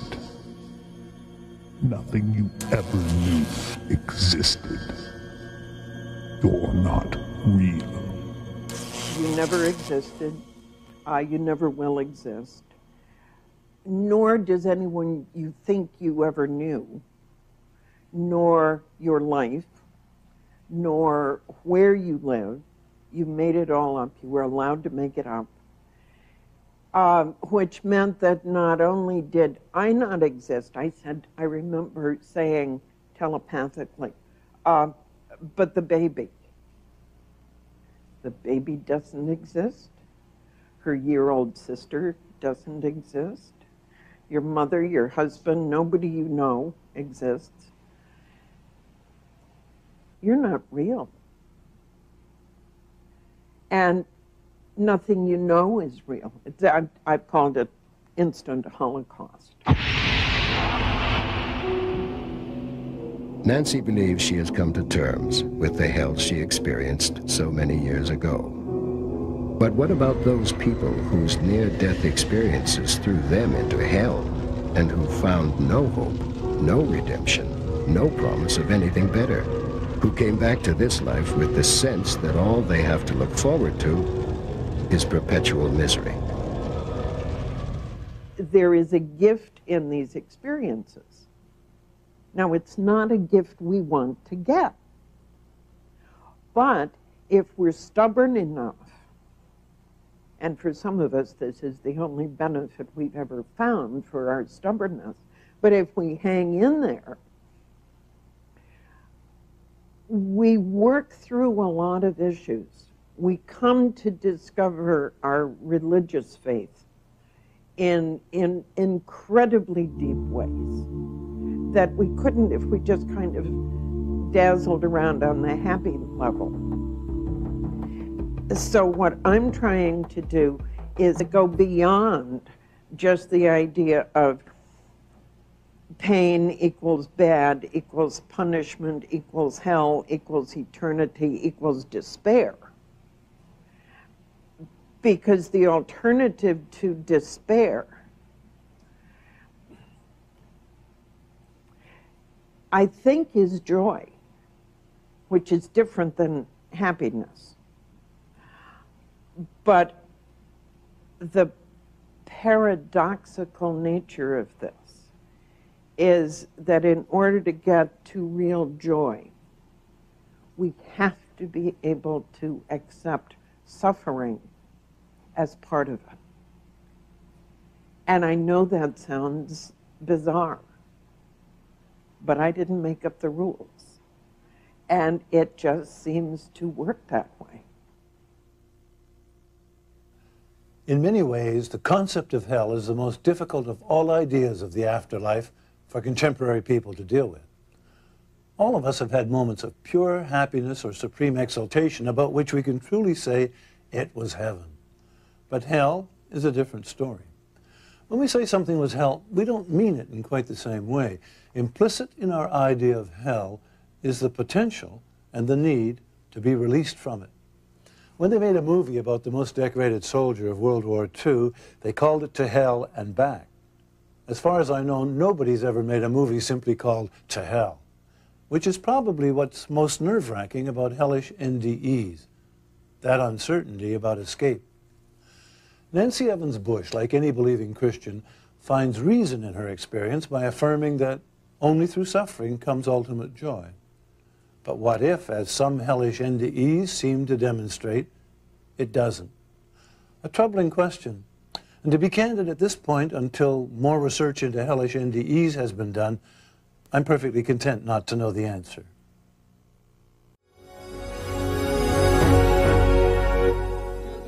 Yes, all of God's children got shoes. When I get to heaven, gonna put on the shoes and gonna walk all over God's heaven. Walk over heaven, over heaven. Everybody's talking about heaven, ain't it going there? Heaven, heaven, gonna walk all over. I went to heaven. As I was approaching it, I heard wind chimes Well, it was a sound like wind chimes, but it was every conceivable tone you could imagine. It was awesome. I also heard hymns being sung, and the hymns were being sung simultaneously, but you could hear each individual one. Now that sounds totally ridiculous, but there was a great harmony about this tone, and it was liquid, silvery. It was beautiful, and this tone permeated all I was over. in a garden setting, and I looked down into a valley, and at the end of the valley I saw this mountain. And there was a tremendous waterfall. It was beautiful, and the water just cascaded down over this, down the mountainside. And to the left, there was like a vortex of light, like a tunnel of light. And I knew that that was home where I'd come from. It's really not the light that impressed me. It was the feeling. It was a feeling of peace, gentleness, at oneness with the universe, if you please, with life, with everything. Suddenly I'm floating back in that sky. Suddenly I'm at that moment where everything ends but everything's there, and it's just heaven on earth.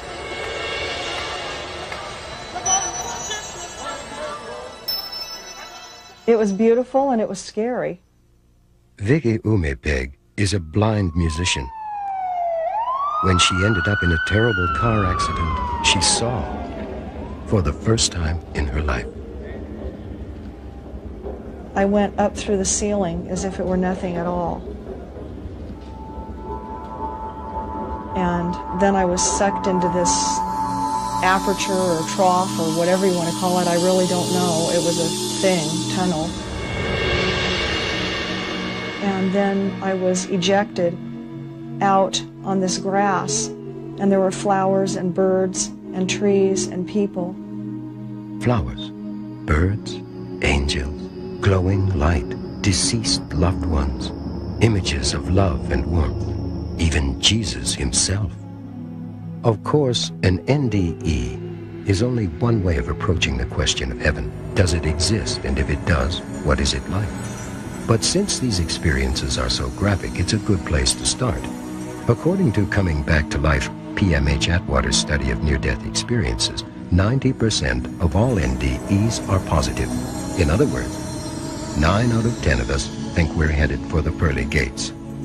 Mally Cox Chapman's book, The Case for Heaven, tells the stories of near-death experiencers who died and went to heaven, and then came back to talk about it. When I started researching The Case for Heaven, I looked at the world religions, what each major religion said about the afterlife, to see how they compared and contrasted. And I set up a tutorial with an astrophysicist to see if I could reconcile 20th century science with what we know about faith. So I've got to admit, I believed in heaven because when I was 4 years old, my grandmother told me there was heaven, and I believed my grandmother. But as an adult, I thought it was intellectually tacky. Astronauts had proven it wasn't in the sky, and Freud had made it pretty clear that wishful thinking exists. So I studied, and after about a year on religions and science, I began to think I knew something, which was probably a bad sign. And I gave a lecture in a small country church in Connecticut, and I was telling a Buddhist story that's rather dismissive of the afterlife. The Buddha was very intent on keeping his followers this worldly. And a woman at the back of the room was shaking her head in disgust. I thought that was pretty interesting and stopped my talk and called on her. And she said, "I know there's a heaven because I've been there," and proceeded to tell her congregation of something that had happened to her 23 years before that she'd never told anyone, of being in the hospital miscarrying her 5th child, when suddenly she felt a cold, dark chill, and then enveloped by a warm and comforting light. And she heard a baby cry in the light, and was given to understand that the baby would stay in the light and was fine, but that she herself had to go back to Earth, that her work on Earth was not yet done. When she came back, there was a sheet over her head. She had been pronounced dead by the doctor on call. When she pulled the sheet down over her head, the nurse in the room shrieked and had to be sent home for the day. Now, Dorothy has no fear of death and is absolutely sure that someday, when her work on Earth is done, she will see her daughter in heaven. Now, what surprised me and had an emotional impact on me was the consequence of Dorothy's story to her congregation. This was not some flaky weirdo. This was not some egghead who thought she knew a lot about religion. This was the police dispatcher in town, an utterly trustworthy neighbor. She was the lay leader of her church. And it occurred to me suddenly that faith is a three-legged stool. It is scriptures from all the different traditions. It's the traditions that come out of those scriptures that our churches and mosques and synagogues teach us. But there's a third leg, and that's contemporary experience, and that I needed to learn more about it. Although Tina Wolfe was raised as a Buddhist, her glimpse of paradise bears a remarkable resemblance to the heaven described by other experiencers. When I had a heart attack, of course I didn't know till afterwards, but I had a beautiful sight. It's almost like a spring, and I was this side of the river, and I know I cannot swim, but I hear the warm, gentle voice calling me from other side, and I'm trying to cross the river, but I cannot find any boat or the bridge to cross over. But this scenery, especially the green, I never saw such a soft, warm green. And it was so peaceful. I wanted to cross over, but I just couldn't. The existence of heaven in human thinking was an important consideration for Tom Harper, Rhodes Scholar, journalist, and author of Life After Death, as he researched his book. Near-death experiences seem to suggest that heavenly realms are just on the other side of death's door. But there's another way to approach the question, looking outward instead of in. The fact is that every culture, every religion, every people in history has come up with its own version of heaven, its destination for the spirit after death. They must have something to tell us, or else a lot of very bright people have been wasting a lot of time. There definitely is a heaven, and I have seen it, and I saw the flowers and the trees and everything else there. Yes, I have seen all of it. Well, in certain conceptions, heaven can seem pretty dull, and in others, pretty incredible. But putting aside the specifics, all views of heaven seem to see it as a kind of reunion with a force greater than the individual, and to view death as a gateway to this reunion. Unfortunately, no one ever brings back documentation. The closest we come are the experiences of people who have nearly died and have begun the transition. They've taken the first steps of the passage to where they're going. Heaven is the word we have in this language for a reality that is beyond words. It's a kind of cultural tagline that all of us understand. My experiencers of the 50 that I interviewed are actually quite modest about their claim of what they saw or how far they got or whether or not they actually were dead or participated in an afterlife. One of my experiencers said, "You know, I got to the gate, but you have to go through the gate to get to the fun part." Another experiencer saw a beautiful golden tree composed of tiny little golden lights, which she understood to be the souls of lots of people who loved her. I am not in a position, and I don't think anyone is, having studied heaven for 5 years, to describe heaven. All I can do is say I have so many stories and so much evidence of people who've traveled right up to the edge that we can afford to trust it.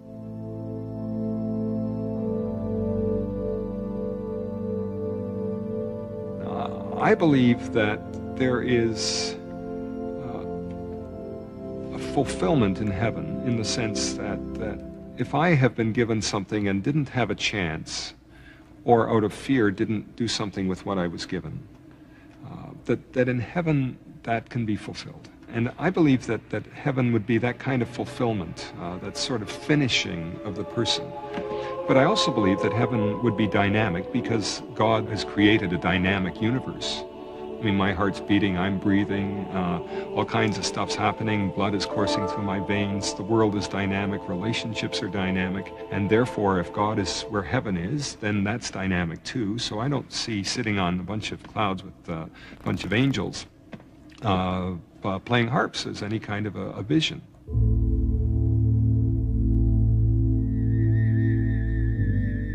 Buddha said that the deliverance from suffering is the only salvation.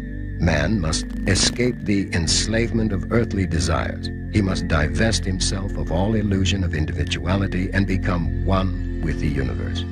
Then, and only then, can he enter into the simultaneous extinction and ultimate bliss that is nirvana. To reach heaven is to enter into Buddhahood, to become God. Nothing remains in nirvana except goodness and purity. There was this anthropologist who was doing research on death and dying among elderly people. So he went to South Korea and visited this old age home where the occupants were primarily Buddhists. And to his great surprise, and these people facing death and dying, they were not so much afraid of death and dying. And the anxiety level was very low. And then the reason he found was they don't have the same concept of death, as people who believe in single life system have. This is not the end. This is not the extinction. It's merely like you go through winter-like a period, you see. So it's uncomfortable, but there's a reassurance, and then you'll come to spring. It's like when the winter comes, spring would not be far behind, you see. So there's hope, and they'll have another opportunity. Islam is a faith of judgment.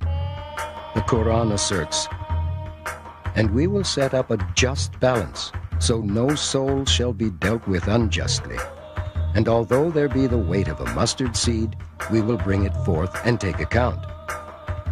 And if the deceased has been a true believer, Allah will reward them for their steadfastness with a garden and a raiment of silk. Reclining therein upon couches, they will find there is neither excessive heat nor cold. Its clustered fruits will be brought within easy reach, and there will wait upon them youths who will not age." According to the Quran, heaven is what you would like it to be. It is the ideal utopia. So you'll have huris, you will have spouses, you will have fruits, you will have everything that your heart could desire. The Quran vividly describes the events on the day of judgment, wherein a sort of a scroll or a book, if you like, will be placed in front of each and every person, and recounting each and every minor or major deed or misdeeds which he or she has committed in this world. And they will then be judged according to their deeds. And if the good deeds outweigh the evil ones, the person will go to heaven. And if the evil deeds outweigh the good ones, he or she will go to hell. In traditional native belief, the spiritual and the natural are a unity. Death is part of the life process, and only those who have no idea how to live are fearful of dying.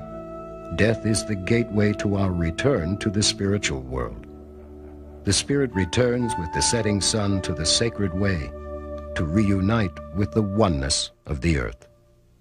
For the Ojibwe people, the land of the dead is like a place of plenty. I think it's because native people traditionally have been hunters and gatherers and had a very difficult life.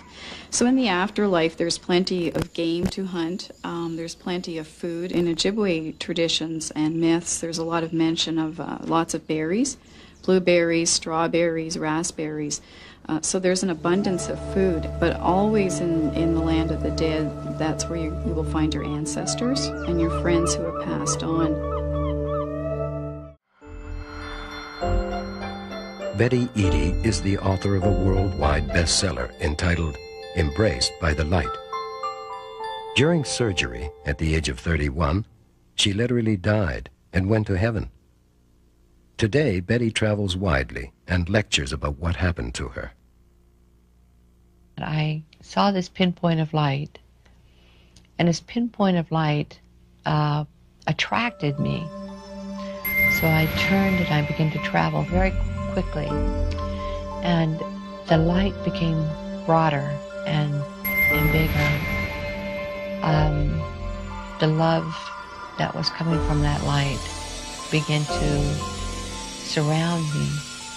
And as I came to that intense light, I was taken to a garden. And I say garden because it was so manicured.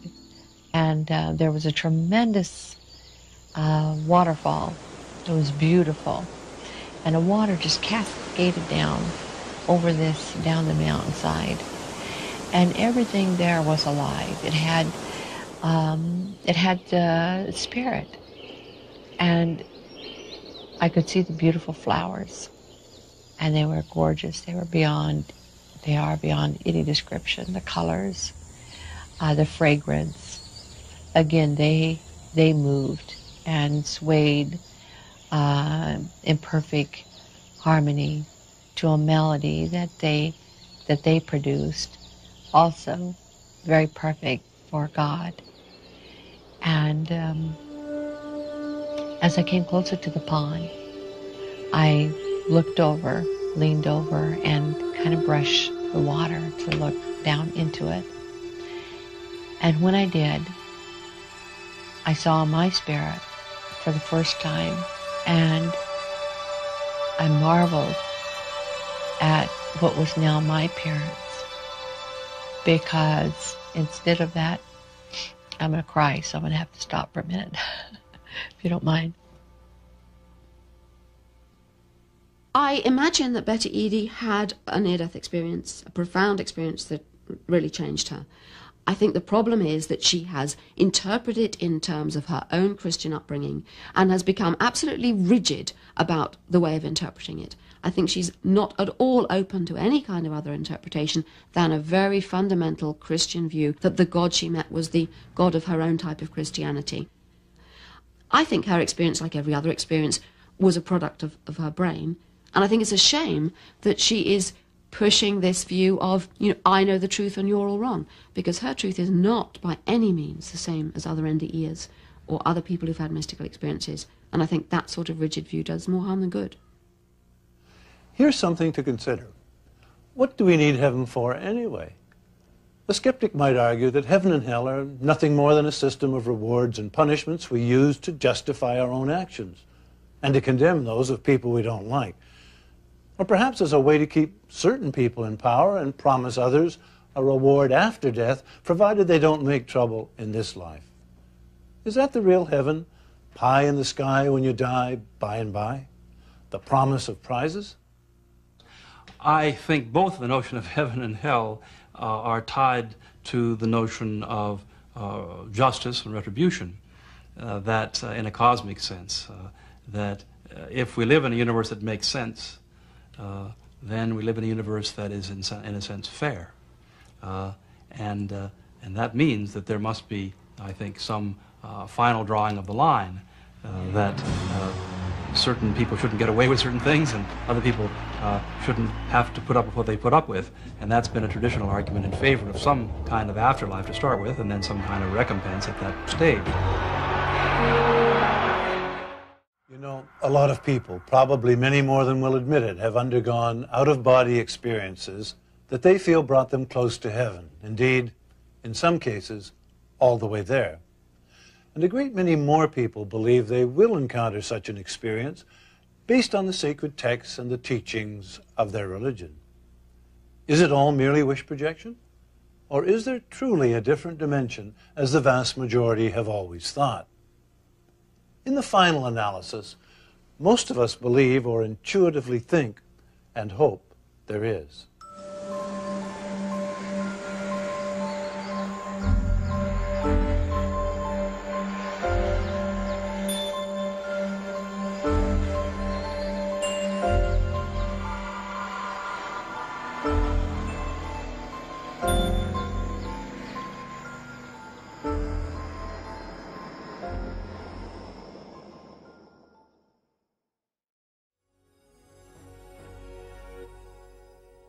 first image that came to my mind was my hands holding onto a cold railing.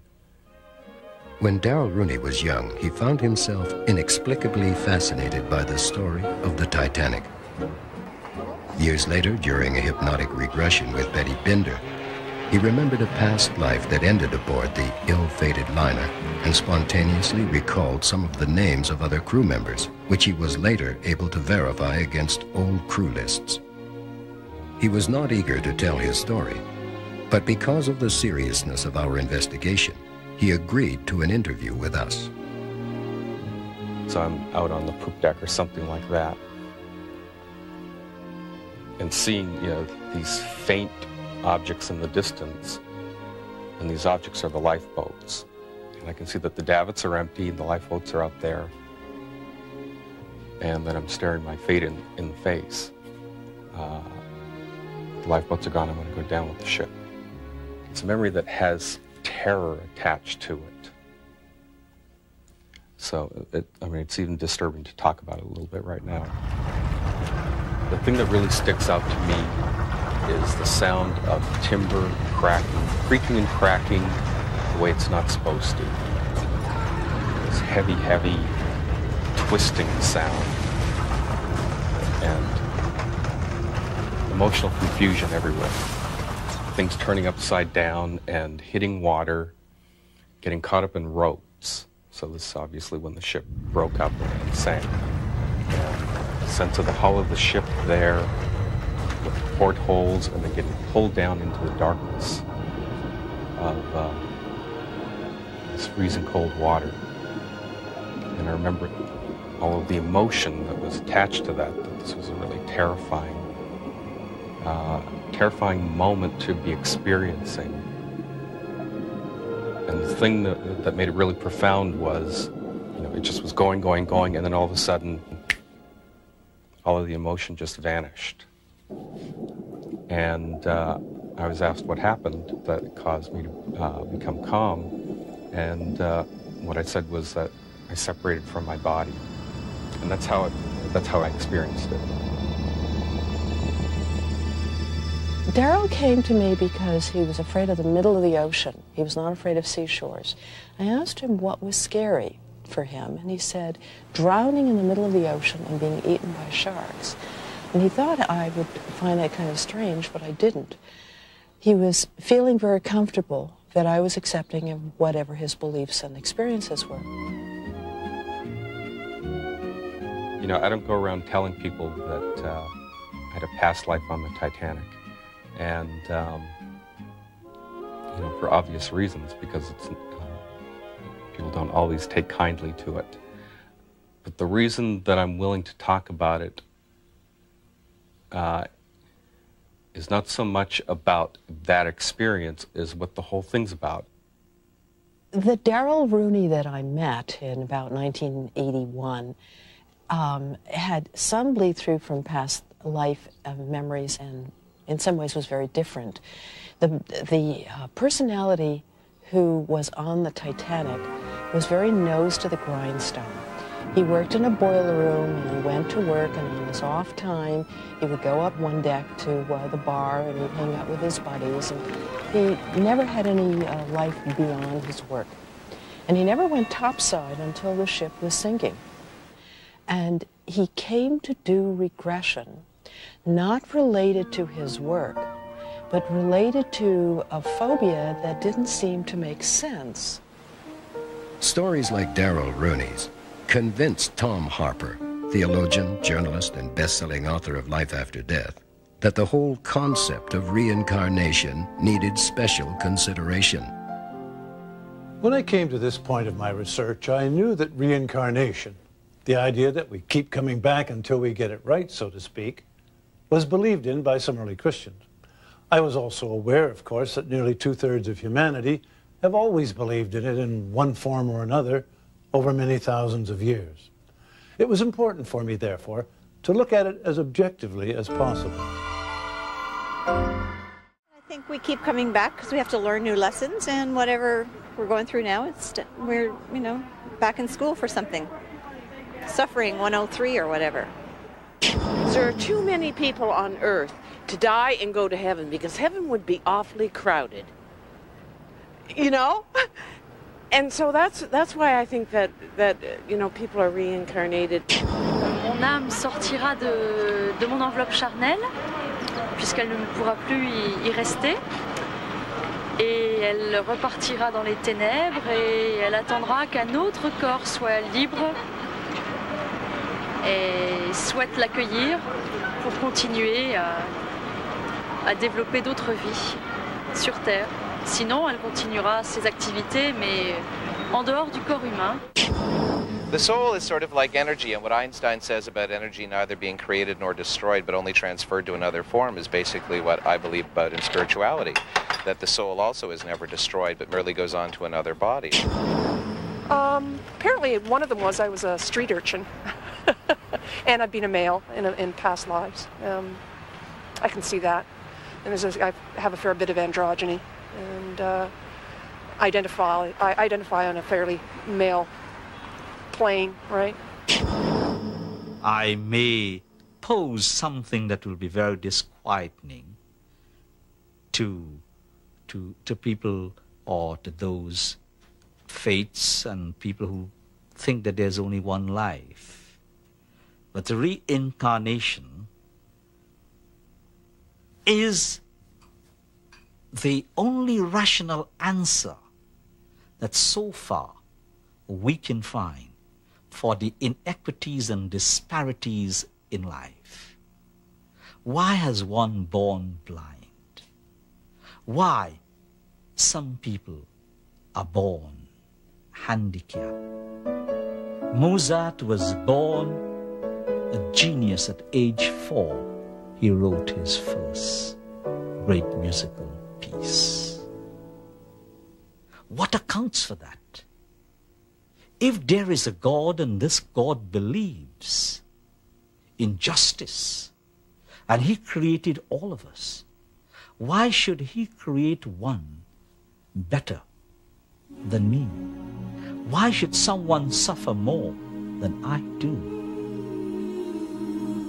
Why should someone enjoy the bliss of life while others are suffering? And our answer is a reincarnation. My first recollection of a past life experience was with a trained facilitator where I did several sessions with her, and then after feeling comfortable with the concept of how memories can come up, I began to have my own spontaneous past life memories. The most significant one for me was a lifetime in Europe. And I remember being a rather young woman and being dressed in rather coarse clothing, muslin-type material. There were 3 or 4 children there. I was trying to prepare a meal just out of water and vegetables, caring for them. There was no husband around, and the next memory that popped out of that was that he had gone away to war, and he wasn't going to be returning. I had been left alone. And of course that information began to dovetail with my own feelings of abandonment that I'd had all my life. So, in one life, Denise Lampron tells us she was an impoverished farm woman in medieval Europe. In another, she was reincarnated as a Native American male warrior. My Native American experience, well, in that one I was a male. I was a warrior, which is the issue, is basically the same, just experienced it differently. I lost my spouse again in that lifetime. See, we're continuing with the same theme. And lost from my tribe for something that I believed in, which again is another issue in my life. My beliefs have always sort of segregated me from the group. So that was one where it was made clear to me that I was willing to suffer for what I believed in, or to sacrifice, let me put it that way, for what I believed in. Obviously, she believes what she says. But do we? To Christians, the idea that we can change, improve ourselves as we progress from one life to another runs counter to some central doctrines. For example, the unique importance of having only one life to live in this world, the resurrection of the body, a final judgment, and even heaven itself.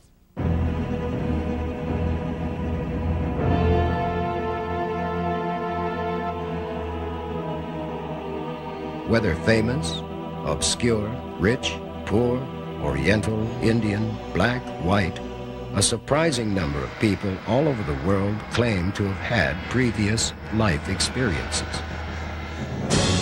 General George Patton spoke openly about his past lives. When one of his superiors said to him, "George, you should have been with Napoleon," he replied with all seriousness, "Oh, but I was."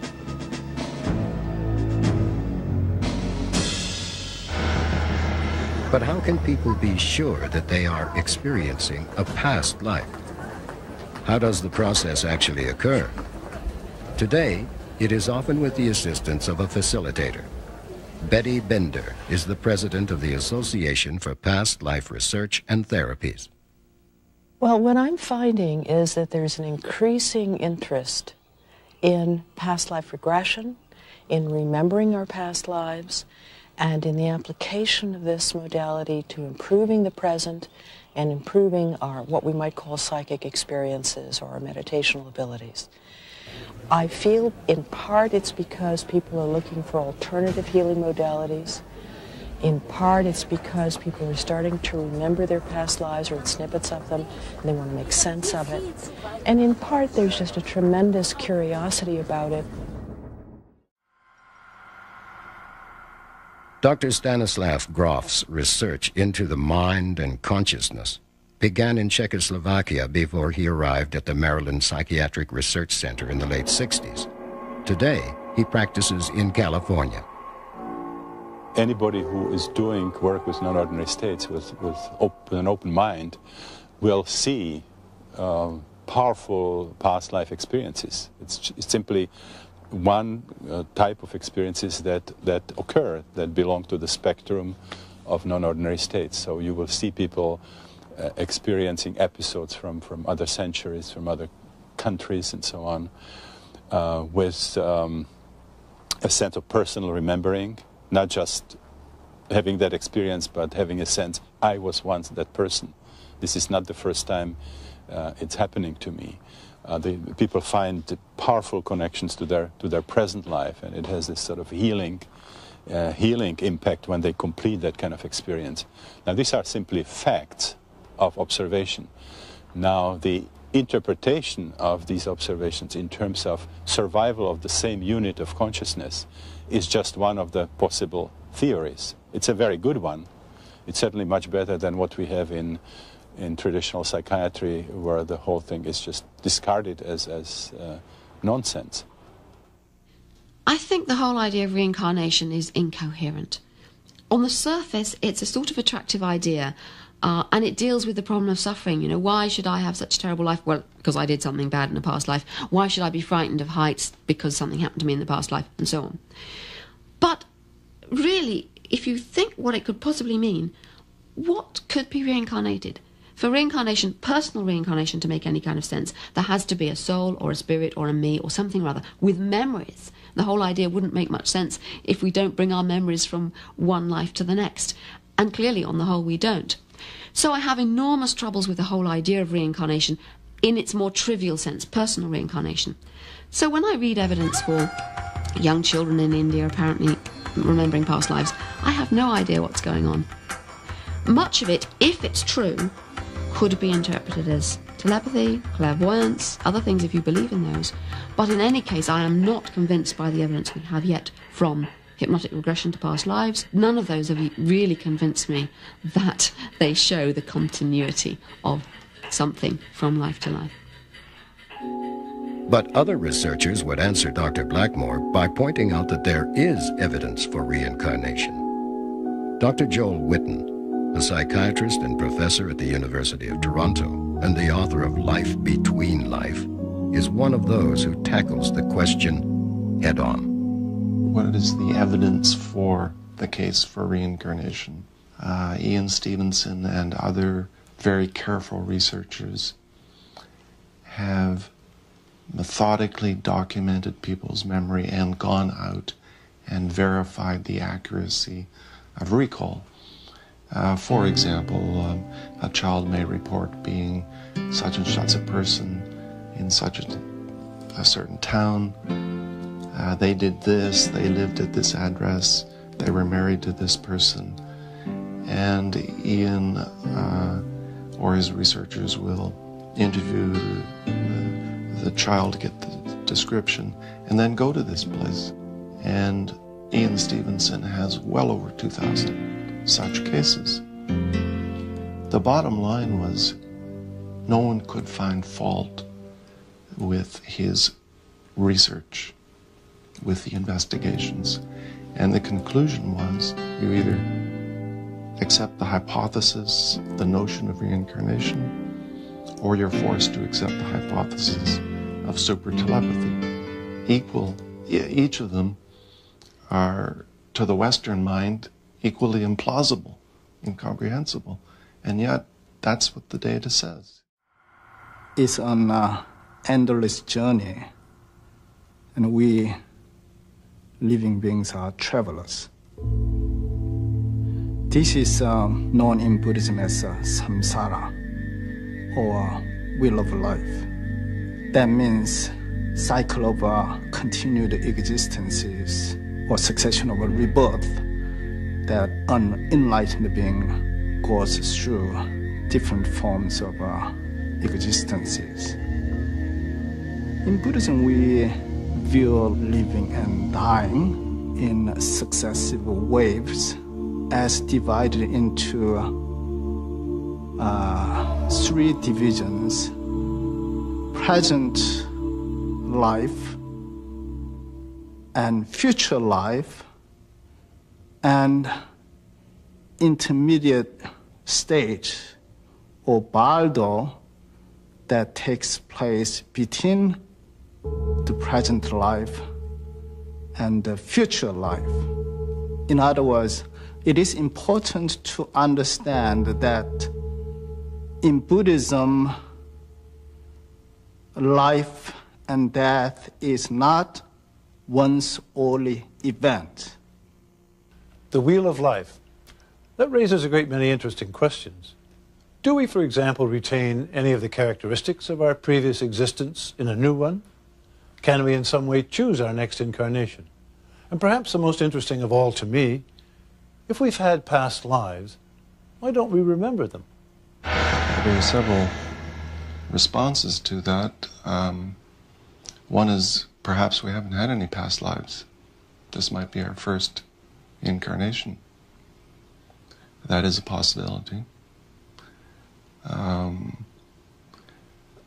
have another case where a person hasn't incarnated for so long that they can't, there's nothing they can relate to, sort of like a caveman existence. But children, by and large, do remember. It's been my experience and the experience of many people who are familiar with the idea of reincarnation. If you take a child who's 3 or 4 that has sufficient language to understand what you mean, many children can simply tell you, oh, my name was Ethel, and I was worked on a farm, and I was married to Sam, and I think I had 4 kids. And I think I remember dying when I was 82 or something.